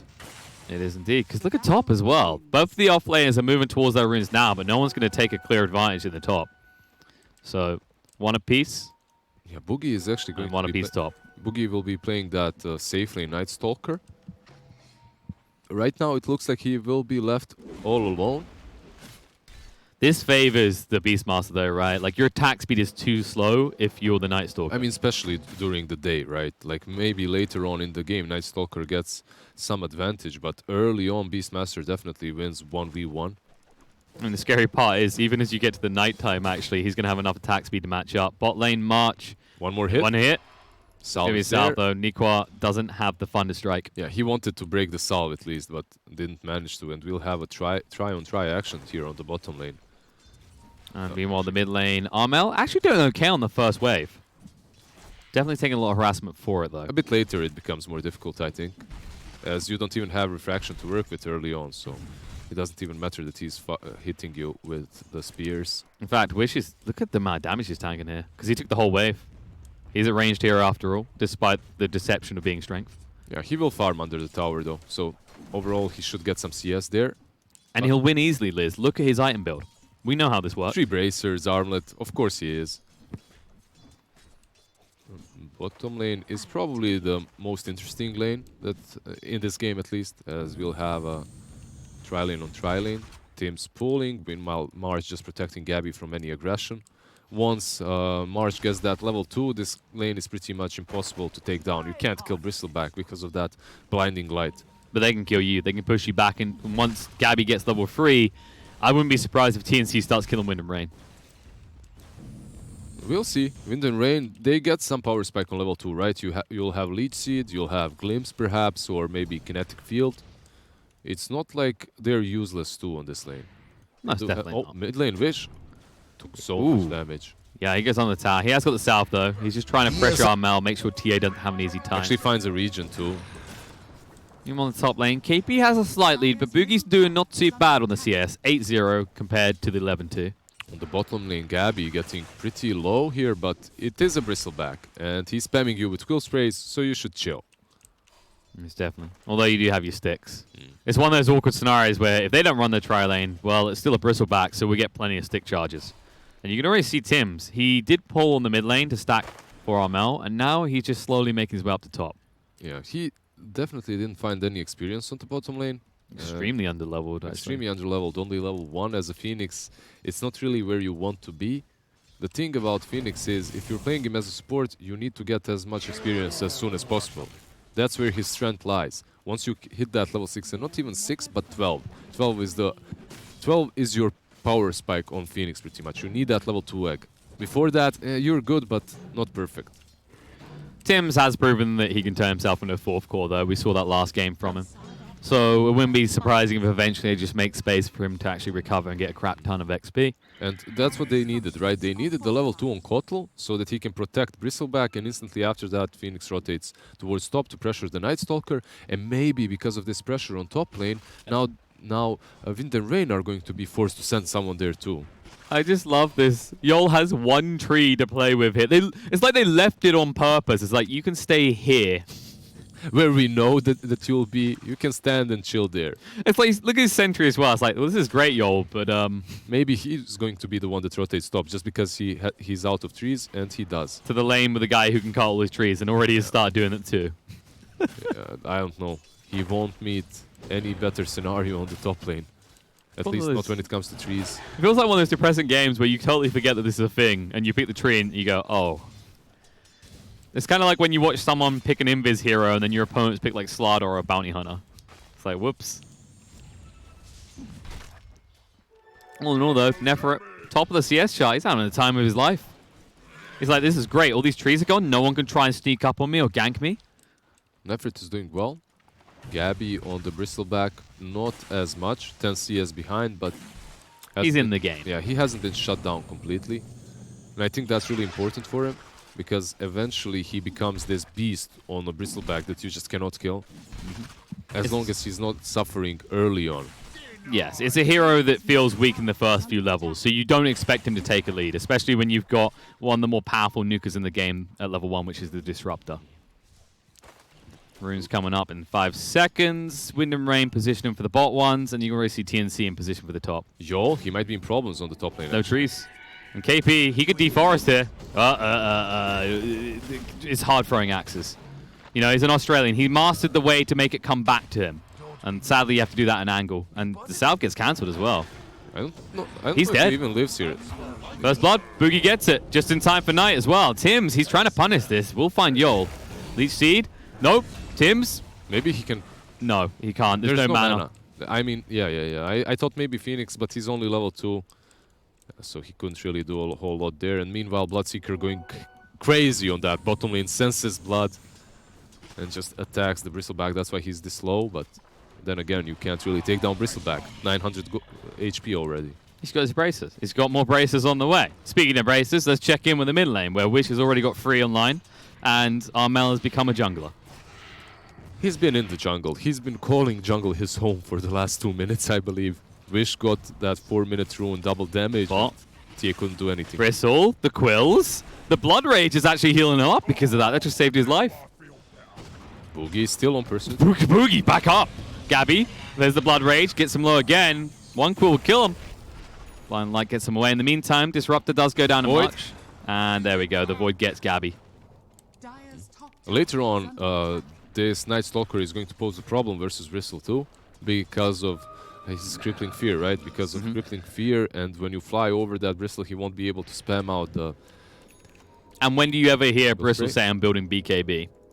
Not really very often. However, TNC, they've been playing this Night Stalker, right? So they must know what works well against... Inside out. Yeah. They should know what works. And I believe this hero that you usually think is countered by Night Stalker might actually be pretty good versus him. And I'm talking about March, who's going to help out Bristleback right now. Exactly. Because Gabby is getting extremely low. Boogie has an Arcane Rune, so he's still playing around with him, but respect the quills. They did actually move Phoenix to the mid lane to try and get some XP. They thought maybe he's immune to the Burning Spears. Turns out it's not the case. But he isn't immune, but at the same time, he's the one that can actually stand on this lane. If Huskar uses that life break on him, he can always dive away. So maybe even drag him deeper, make an egg play. Yeah. However, what do you think? Maybe this Kotl is truly the hero versus Night Stalker, because you can use Blinding Light to push him away from your teammates that are being crippling feared. I think he, funnily enough, because of Blind Light, I think he's going to be the one to set up so many kills this game, because it's not just about getting the crippling fear away from you, it's about giving Bristle the time to get quill stacked up. KP uses the Primal Roar, moves away, and Nikwa, he can't get the glimpse off, it's only level 1. Bloodright though, KP can't afford to take that damage. And as a result, will still die as they chase him down and finish him off. Neferet will get the hit. At the same time, in their jungle, they're chasing down Yol. He dies. Just trying to interrupt those stacks. Wish was coming in as well, but you're going in the high ground, so they have to back off. And this is just all distraction away from Gabby. Look at the real winner in this game. He's finding even more farm. 2 bracers, no boots. Doesn't really need boots going into the hood afterwards. It seems. You're a fortress, okay? The solitude. No one can touch you. A walking tower, pretty much. It's a good Medusa, that's what it is. Because it'll do something in the next 10 minutes. KP just... This is the easiest game for him. If he wants to be relevant, all he has to do is cut trees. cut trees, farm the Vlads, activate the TA, and just wait. By the way, Armel, again, going for that Blink Dagger early on. He wants to be very active with this TA. And considering he has a Bristleback on his side, right? You can't just be passive in this match as a TA. So going for that Blink Dagger is dangerous, but I believe is definitely justified. Definitely something we'll say about TNC, and you have to respect this point. They understand their timings really well. And one of the biggest game changers at the moment are cores that are able to sync up the itemization so that they get power spikes in conjunction with each other. Some stacks taken by Gabby. Nikwa is there to mess with him in that Radiant jungle. At least steal some experience. He's just a poor little orphan kid. Please, sir. Just a little bit of XP. Rupture. Old Man March does TP out in time. What's the counter to Bloodseeker? Is it not 4 staff? That can't. TPs. That'll be the one. Bravo. Good job. Radiant's bottom tower is under attack. Armel on the top in the meantime.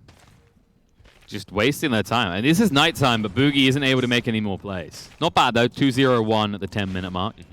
What's good about Armel and his Blink Dagger, it should come around this 10-minute mark when nighttime ends, and then perhaps you can hunt down the Stalker.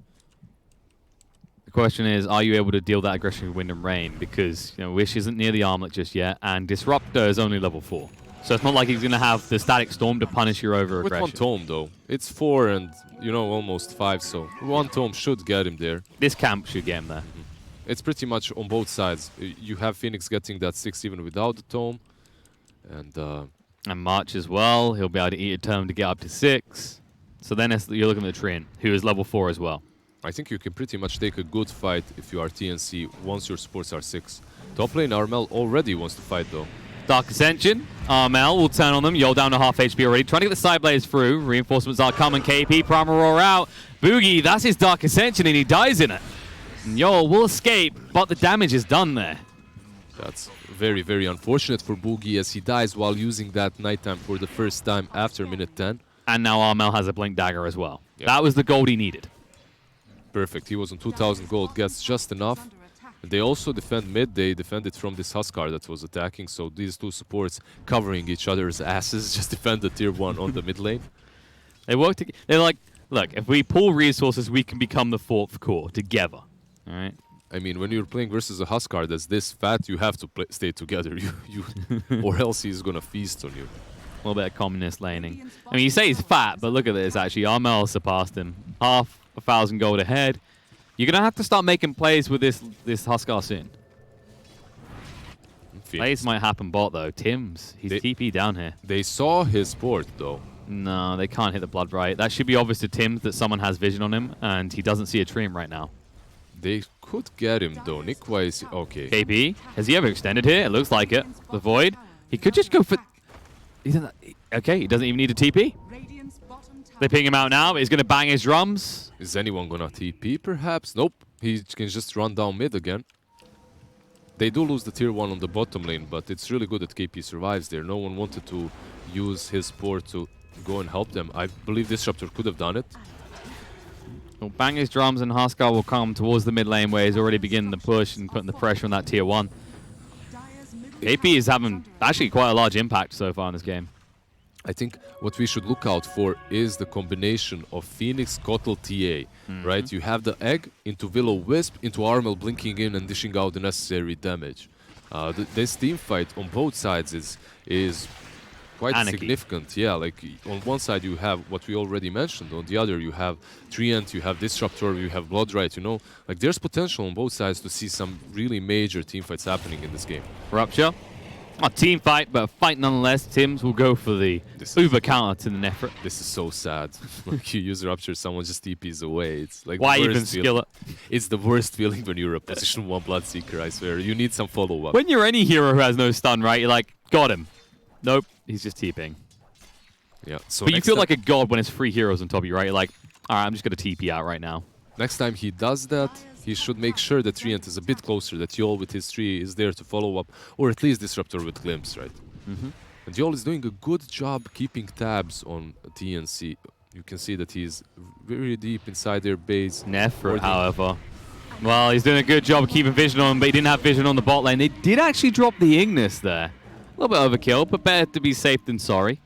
Yeah, March was thinking that they won't kill him on time, so because of that he drops Will-O-Wisp.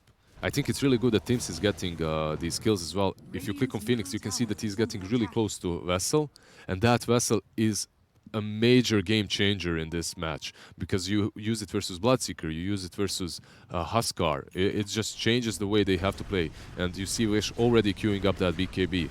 Life Break isn't enough of a Dispel versus Vessel. That's the really key thing here, right? Because now you won't be able to use a Life Break to initiate, you have to use it to purge. So who's your initiation if you Wind of Rain? Yol has to be godly placed, that's hard against the Beastmaster, or Nightstalker has to be going deep himself. Boogie is literally key to Wind of Rain winning this game right now. And KP... Do you really want to do this versus a tree? Apparently he does. He forgot you need to chop these down. That's kind of the double-edged sword, right? You want to use them to protect yourself, but the Primal Roar coming out. There's the Overgrowth as well. Now they've got the Void, so he can't TP out.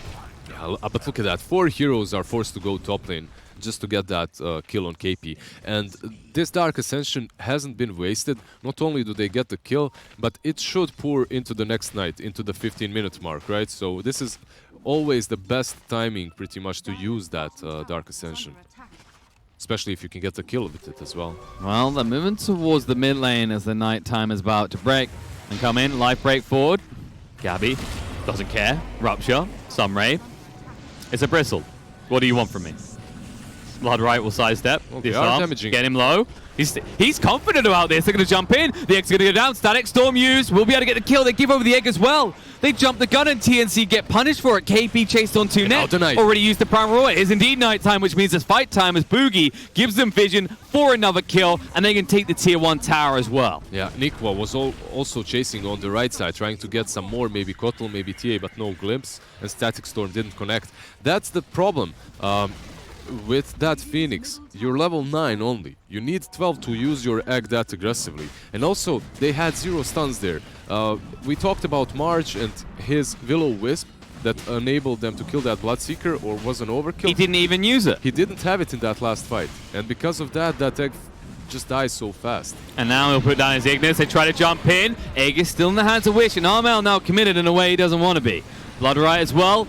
And it looks like for his efforts, he will get the Aegis, but he will die. They do take out Boogie, and they get rid of the Trine as well. Nefrit chasing him with a Rupture finds Tims. March needs to retreat. Buyback comes out from Trine in the meantime. Nefrit will stay alive, but Gabby standing his ground again. Wish, well, he's actually trying to turn his opponent into a giant candle that he can blow out, but it won't work. Yol bought back for some reason as well. Maybe jumped the gun a little bit there, but overall, I think TNC, it could have went much worse for them, considering they jumped in and they didn't snatch that Aegis, but they do get a couple of kills and they get the Aegis off of Wish, right? So and that's critical, right? Because you're a Huskar. That Aegis is so crucial to your success.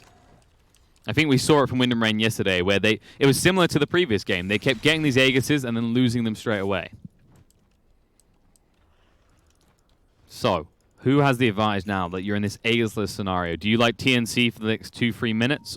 I think it's going to be really important for TNC to set up their fights properly with all the spells, to not like use Will-O-Wisp on one side of the map, then 30 seconds later egg on the other. If you do manage to use all your spells together in one big team fight, you definitely have an advantage, because even BKBs won't save in the rain, as you have BKB piercing abilities. You have that roar from the Beastmaster. And of course the egg, which you've almost got level 2 on Tims now. Up to 11. That also means he has his GPM talent online, and he has the Spirit Vessel to work with, so they can get active even in the nighttime. It is a little bit more risky, though. BKB on Nefrit. He's hunting together with the Night Stalker, together with Rian. He understands his timings well. That's what I like to see. And KP just deforesting a little. Man, this man, he should open up his own lumberjack company. So far, he has cut down quite a lot of trees. And I think the other thing, like, we're starting to see it a little bit more now, is you always have to remember that Huskar has that disarm against the TA, right? And that small window can cost Armel very dearly. There's Wind and Rain. They'll stack up, take the tier 2 bot. That way you're prepped for the next Roche. You don't have to come down here anytime soon. But look at the early smoke. They're already moving out. It's still nighttime for 2 minutes. Why not? Go fight. And you have a Treants. The tier 1 tower is not dying quick enough. TNC. TP coming in now. They will get the tower. There's a Dark Ascension. Boogie chasing it as quickly as possible. The Primal Roar comes out. Life Break across, looking for it. Ignis Fire is going to get dropped down. They'll kill off the Night Stalker straight away. The TP out successful by Beastmaster. And now Nefra with the Rupture, holding TA in place. Armelt will fall. And Wish doesn't care about the Ignis anymore. Dive in. Tims goes for the egg. Puts the Spirit Vessel out. The egg. No, the Blinding Light. Trying to keep it alive. The Purge. No, they're going to get the egg. Wish fights up against this. The Blood Right goes down, and so does the Bristle with it. Wish still going. Will kill off March. They are not respecting the Huskar. It's the same problem, right? The second fight in a row, they do the same mistake. They fight without everyone being there on time. But it's because Wind and Rain caught them off guard. Wind and Rain, they smoked up, they rotate towards mid tier 1, and they defended so well with that Disruptor, using the Glimpse, setting up everything properly. Ignis Fatuus, Will-O-Wisp really didn't matter in that engagement because there was no follow-up. There was no egg on top of it. When you have those two balls, one Disco Ball, one Sun, like when they're together, combined, they dish out a lot of damage and a lot of control. But so far, Kotal and Phoenix haven't played together. TNC, they're an amazing team. They played incredibly well in the last few days, but they're struggling at the moment in this match. No, you're right. It just feels like TNC are always one ball short of a pair, right? It comes later, but by then it's too late. Yeah, use your balls together and you can take these fights. It's a fair assessment, right? You see it as, it almost feels like TNC are just being forced into these reactionary moves. You can see this smoke, they want to actually be proactive, and this is what we need to see. It's KP moving out with him. It's mainly just a warding run at the moment, though. They don't really have these big ultimates, they don't have the egg, but you do have Vessel completed, and you have Roar, Medallion. You can pretty much burst down a target if you find someone, but you need to find them alone. He has found March, but the old man's too quick. So things will calm down as daytime sets in. This might be the opportunity that TNC have. Seeing as Boogie, he will have the Dark Ascension again, but he's not just running around all willy-nilly. I'm concerned about this double core from Wind and Rain at the top, though. Yes, TNC have the 3 next spots, but these, I mean, this is prime time. If you're 11k net worth on these two heroes at 20-minute mark, you feel invincible almost. Yeah, they're definitely doing really well. We will see an Aghanim soon from Night Stalker too, as he's 1,000 gold away. And then he'll join his comrades at the top of the net worth chart. Aghanim's, it's not only about the team fight potential that it brings, it's about the farming capabilities that it allows you to have. You basically just farm so fast. However, he is a position 3 in this game, so he shouldn't be given too much space to get much more after Aghanim's. We'll see though. No. And in the position of tree, unlikely we see the Meteor Hammer coming out anytime soon, but do you still think you're a 5 and you get a little bit of gold together, it's worth doing? It's hard to say. If your team is winning, then you can kind of get it, I guess, but I'd much rather see some saves coming from him. Like a Glimmer Cape, maybe? Glimmer, Force as well. Something similar would be good. They do have one of those as well in Nikwa, so it's not too bad for them right now. Nefra is hunting. And KP, no blink for 6 seconds. He's going to walk straight into him. Can't get the Rupture just yet, and there it is. We'll go for the TP out, the ultimate counter, but the glimpse is there. And KP is soon to not be. Yeah, that Force Staff from Nikwa actually coming into play there, as he was too far, but with the Force he gets in range to use the Glimpse. Glimpse is the Beastmaster, and the TP has been averted. Just one of those games where Nikwa's like, build Basher. Nefret says no. He's like, fine, I'll just get the Force Staff. It is like one of the best items in the game. And now they go for the tier 1. Also a good thing that Wind and Rain have got going for them is obviously Yol and his living armor. That tier 2 on top lane was on 1% HP. Right now it's healed up to 500 already. He'll keep it going. Soon it'll make a full recovery. However, the tier 2 for TNC, not so much. As they have BKBs. For TNC, it's so important right now to get BKBs on anyone that can buy them. You can see the Templar Assassin is going for one. Even Tims. Even Tims. The Phoenix is going for a BKB because you don't have a Force and it's not really reliable versus Night Stalker anymore. So getting that BKB just to be safe versus Crippling Fear is super important. Absolutely, because the thing is, if you build Force Staffs, you're against a Bloodseeker as well. So you're actually just helping his combo if you're ruptured up. Not ideal for them. Roche might come up in a minute's time, and this is the time where if they get their hands on this Aegis and they don't expend it straight away, it's likely you see Wind and Rain on TNC's high ground. He does just get the Overgrowth out on Armel. Primal Roar out. They'll just leave it at that. Or will they? Versus some other hero, perhaps you would drop the Static Storm, but considering it's a TA and she has a Blink, maybe it's not the best option, right? No. It's nice you get the Primal Roar out of the way. Like, Overgrowth is powerful as well. It just feels like it's harder to find a good overgrowth than it is to find a good primal roar, right? It's kind of the easy execution. One's targeted, one requires amazing position from a POS 5 Trin. And he was gonna die. Yeah, he knew he was gonna go. If he didn't use that, he dies there, so...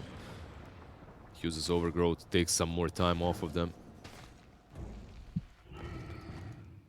Now we're just looking to see what is Bristle up to next, because he did have the so he's committed to the halberd first before going for the BKB. Yeah, so he's buying a BKB as well, which is a little bit problematic when you're playing a bristleback. You really hate that item. Sometimes it's really necessary, but you'd much rather do without it, right? You'd much rather buy something else, tank up a bit more. Yeah. They're severely lacking damage too. Like so far, TA has been the only one that really dishes out the damage. The rest of them are just kind of there. They have a gradual minus armor lineup, so it's not actually that terrible in the end against the Huskar. And the thing that you got to look at here is he's at least going for the halberd first. The problem is this Huskar almost has an axe complete. In fact, he's just 200 gold out. And that is a little bit worrying. How's Armel looking? BKB complete. He's going for the Orchid next. It's a nice way to burst down a few of these heroes, but there is the BKB concern, right? Yeah, that Orchid plus the Bloodthorn afterwards definitely can help out. Especially against Boogie, who has no intentions of getting a BKB. But man, there's also an Aghanims, full Aghanims completed on Huskar. He just needs the courier to send it to him. They might connect before it gets here. TNC are moving out. Rune's up in 10 seconds. Like TNC, they're in a good spot when it comes to net worth. You can see that they're actually in the lead. Not a huge lead, but there is a net worth lead on their side. However, it does feel like Wind and Rain are in control, and they're the ones to beat. Most definitely the case. And with Roche up in 40 seconds, Wind and Rain, they have that window to pick up the next big items and get ready to fight. The pressure is now on TNC to try and find a pick-off before that's the case, because you are a little bit scared of them in the pit. Wish moving in. Will be slowed down. There's no way you assault this Huskar right now, though. Here we go. He's just going in on the He's shrine. like, let me touch one of you. It's a touch of death. He's just bullying them so hard. There it is. Jumps in, the blink away, chasing on the KP. Gonna push him back for the moment. Now the Rupture's gonna come out. Spirit Vessel well, Overgrowth, jump across into the Blood Rite. Control is good. Phoenix down for 48 seconds, and now Armel with the BKB. Fight up against Nephra. The Ignis is good. Now needs to move away. BKB, Nephra will be able to run it off, and still fighting in the back line. Wish with the BKB, can't find much. Silently gets the vision. The Glimmer Cape won't protect him. Buyback comes out from Disruptor. Treed, barely alive. One hit needed. We'll be able to find it. In the meantime, TA is dead. Primal Roar comes out. KP trying to fight up. The Sun Ray around. Wish jumping across. He will finally go down. He hits the deck, but now it's the Boogie show. Gabby, there's the egg. Trying to fight up. The egg will go down. They will at least get the kill on the Bristle. They can't kill off the egg in time because it's made a daytime. No, Nephra, he comes in. They're all low enough. He has the attack speed. TNC get wiped, and Wind and Rain can do whatever they want. Man, Wind and Rain, after that first game, definitely improving their team fighting. Like, Huskar, did you see that? He goes in with the life break, but they kite him so far out.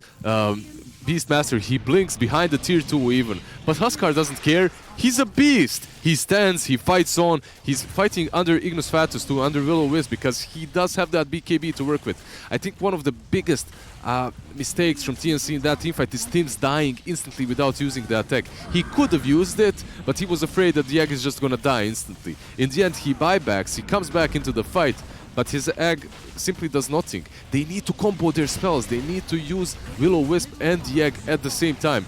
Because at that point, perhaps you'll have a roar to go through those BKBs too.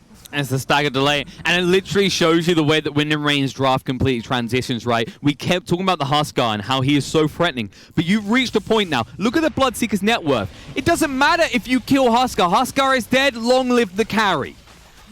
And as a result, that carry is now going to take down your shrine. Roche is now up, and while Huskar might die again, if he does, this time he'll probably have a second life to work with, and you don't have your combos as TNC. Yeah, you have that butterfly completed on the Bloodseeker. Now you don't even have ways of killing him.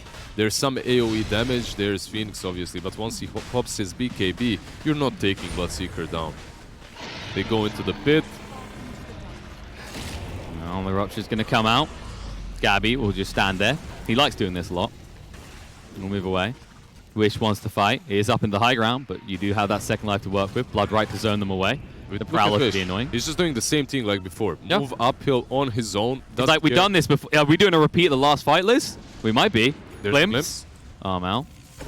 That's got the means to escape. The jump in. Oh, the Dark Ascension jumps straight in. Sunsets them all up. The Blood Right follow up. They push them back. The Phoenix is dead for 50 seconds. He can't bite back. The Ignis does go down, but it's a runaway one right now. And BKB on Nephra allows him to run them down. KP buys back. Boogie will back off for a moment. Void slows them all down, but he doesn't see an opportunity. Armel just being juggled around, doesn't want to use that BKB. Yeah, they just forced the buyback on Beastmaster for what? He can't really do anything with it.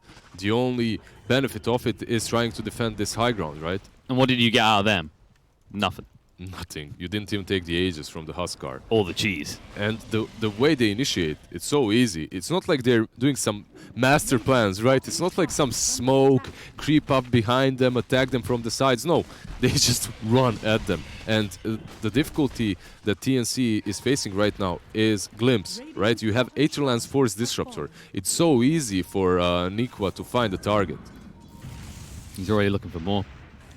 Only two people feel confident out of the base. Gabby and then Armel. Mainly because Armel has a BKB. He's not worried about the Glimpse. And Gabby, well, if you can't be tanky, what can you be as a Bristleback? Yeah, he's definitely... If anything, at this rate, you might be baseless because look who's back at it. Wind and Rain on the high ground once more. He doesn't feel too tanky, does he? He needs to get a lot of these... Jump in. Boogie interrupts the Sunray again. How do you deal with Wish? You need to take him down somehow without using too many spells so that the Aegis is lost, and then after that you kind of, I don't know, you somehow try to take a fight. They're in a really difficult spot right now, but they were in a really difficult spot that last game too, and they made a comeback. So we'll see if they... That's definitely true. It feels like it's the type of lineup you have to curb the aggression of, right? Like, Huskar does admittedly start to drop off at a point. But how long will that take, Liz? Well, first and foremost, you need to concentrate on yourself and what items you need. And if you are TNC, I believe it's the MKB on TA. That's their next big item that's definitely necessary. Without that MKB, it's not even about the Huskar. You said it yourself. The carry is dead. Long live the carry. It's the Bloodseeker. He hits just as hard. And he's on top of the net recharge at the moment. For good reason. Meanwhile, Wish is enjoying his Ags. He's taking tours of the map, as you do. And he's going for the AC next, which is just going to make it even harder to kill the Bloodseeker or him. And speaking of the Bloodseeker, it is Satanic next on the hit list. At which point, do you have the stuns to kill him? Maybe if you get late to Melt Bash on Armel? Even if you do, there's so much status resistance, right? SMY on Bloodseeker, Satanic next. The classic troll meta, adapted for the Bloodseeker one. They're waiting near the base. They realize that TNC, there's only so long that they can stay in their base. You can already see the moves coming out from KP and Tims just to actually split the map, try and alleviate pressure, and more importantly, don't stack up to farm the same spot. Look at KP. He's trying to split push on the bottom lane, but Yol is in... Oh, no. He didn't want to go for the Evergrove. Yeah, that was really good from him, though. Like, he realizes that he's in danger. He just uses just one spell. He uses the Wild Axes and goes back.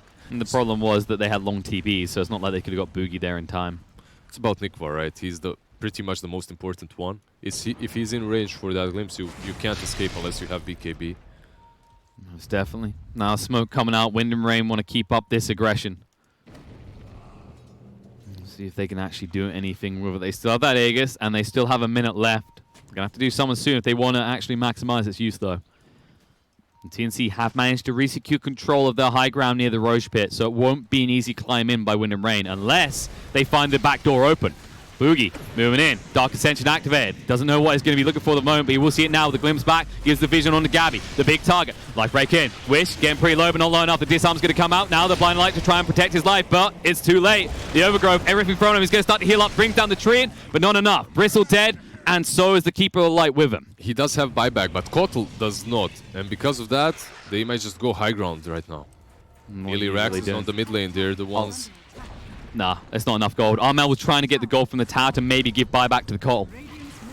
160 more remaining for him. And no runes anytime soon. Yeah, he can't get that gold. Oh, however, Aegis, yeah, has been reclaimed.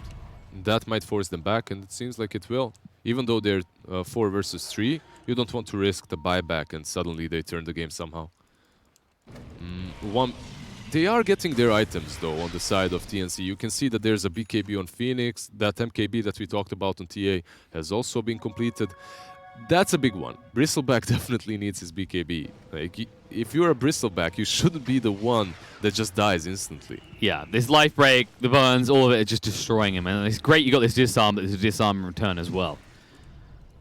Maybe even the Cole's the one to look to next. Get another 4-star in there that could make all the difference. And this is another big item. KP going for the Lotus Orb. Obviously doesn't work that well against a Night Stalker anymore, but can screw up some life breaks, ruin some glimpses. Some ruptures, perhaps. Definitely. That's the big one right now, in fact. If you manage to do it. It's pretty much, it prevents Bloodseeker from using that Blood Rage. More than anything else. It can work super well versus life break too, because you can't stop it. Once he starts with that life break, you can then pop the Lotus and... Yeah, because it's on contact, and there's no way that he can stop but commit.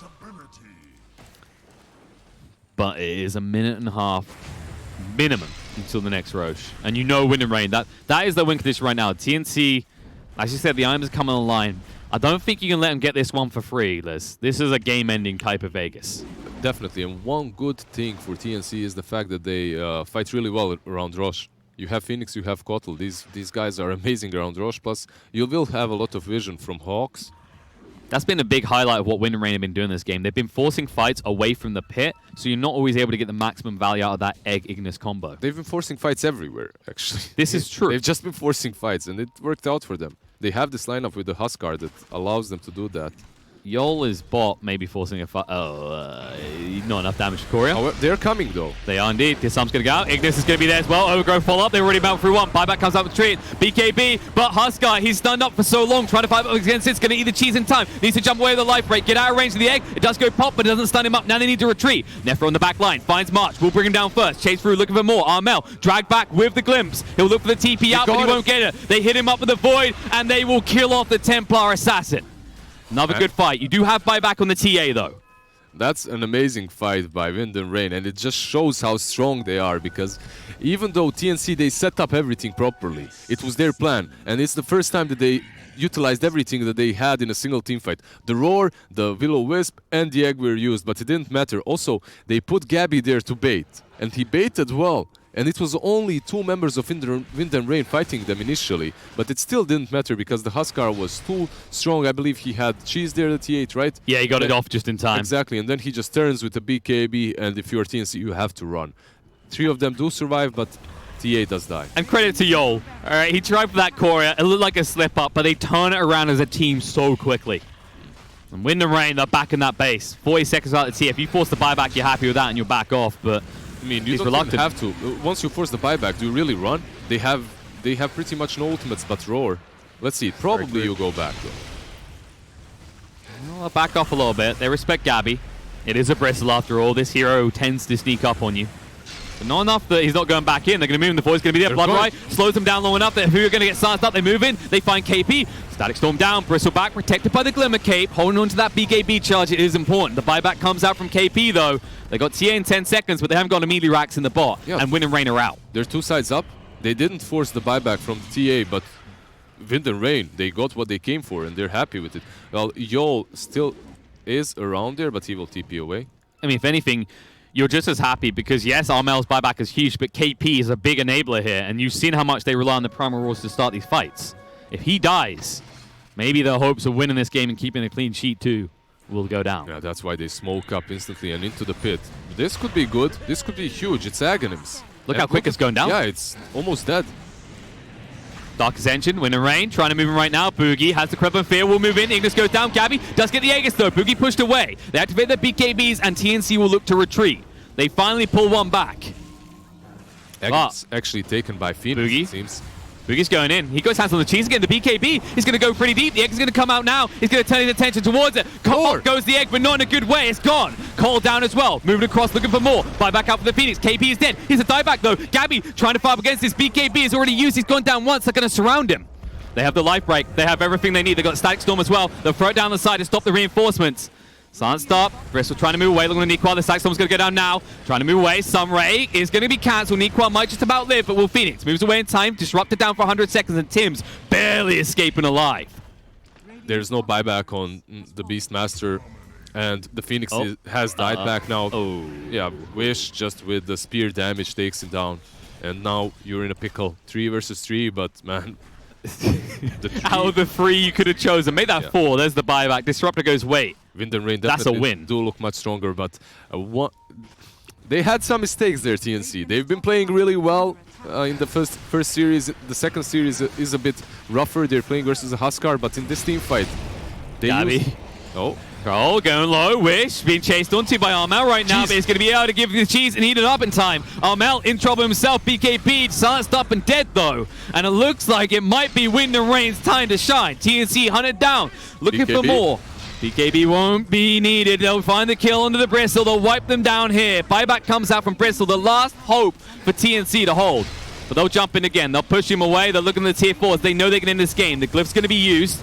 Jump even deeper. Static Storm, BKB, Gabby. Now's the time to shine. Armel with the buyback. Looking for the turnaround opportunity. But look at the movement on this Huskar. Nope, nope, nope. As he just life breaks his way to safety. Turns around on the tier 4s. 5 seconds till KP's up. It's do or die. Here we go, Beastmaster is up. Can they defend the throne? Very unlikely, but... Nope, they're going in. The Prime Roar is going to come out. They melt through Boogie. Buyback comes out. Nefert with his own BKB. Focusing on the throne. The disarm of the Bristleback, so he's not even threatened. And it looks like they've done this. The weather report is in. It is cloudy with a chance of wind and rain as they ruin TNC's perfect strike of this group stage. Is this their first loss, man? Wind and Rain just showed up so hard, and they're a new EU stack. Winning versus TNC, a TNC that's proved to be like unstoppable in the first 2 days of ESL. Like amazing performance by them. I think also they had full comfort zone, and this match just proves to you how important it is to give players their comfort zone heroes, especially if you're a new stack. Give that Huskar to Wish, give Nikwa his Disruptor, probably not his most played hero, but he played really well. He made it work. He made it work so hard. Boogie on that Night Stalker. I mean, Night Stalker, it's more about the meta than it is really about comfort zone. Yes. However, they played incredibly well.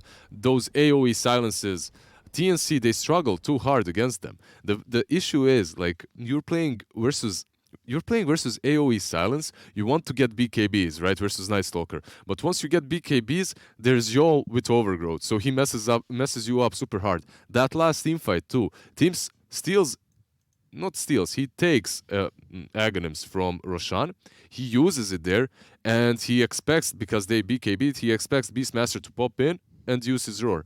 But he doesn't manage to because he blinks into AoE silence. Yeah, it was a really difficult game for TNC Predator. They still played well.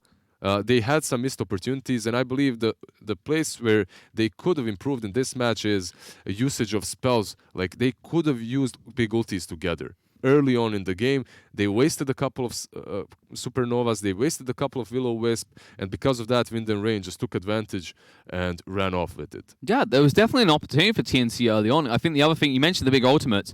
Think about Wind and Rain and what was looking bad for them. I felt for this guy, because with the Beastmaster on the map, his early game presence was redundant. But yet, it was a few over-aggressive eggs. I think it maybe shows that TNC, there's still some work to be done on syncing up. That's someone we'll have to talk about because they don't keep that perfect record going. But as you said, Wind and Rain, it is a mix of meta and comfort because Wish on that Huskar, I'm not sure if I'd say it's ban-worthy. Maybe, depending on your draft, it's definitely something, moving forward, if you're facing Wind and Rain, you have to keep in the front of your mind that he loves this hero. It's not only that he's playing the hero that he loves so much, it's also that he's playing it versus TA. And that TA was forced to jungle for 5 minutes in. Pretty much on 4 minutes rune, he got double damage, and from that moment onwards, Armel wasn't even in the lane.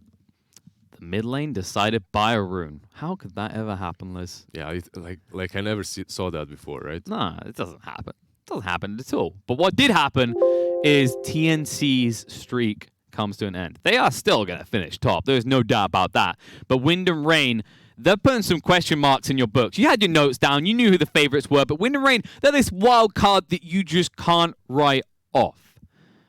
But that does bring most of the group stage to a fold. We need to get confirmation from production if there's any tiebreakers needed and if we need on any more. If not, the B and the A stream are still going on. So hop across to there and we'll update you shortly on whether there are any more games to be played by us. Oh, we're out. Okay, I just got confirmation. Wow, that was quick. We're out. They do maths quicker than us. Love you, chat. Hands up for good. Yeah, thanks, guys. It's been a pleasure. But until next time, see you later, suckers. Go to the B stream. To be brilliant is to defy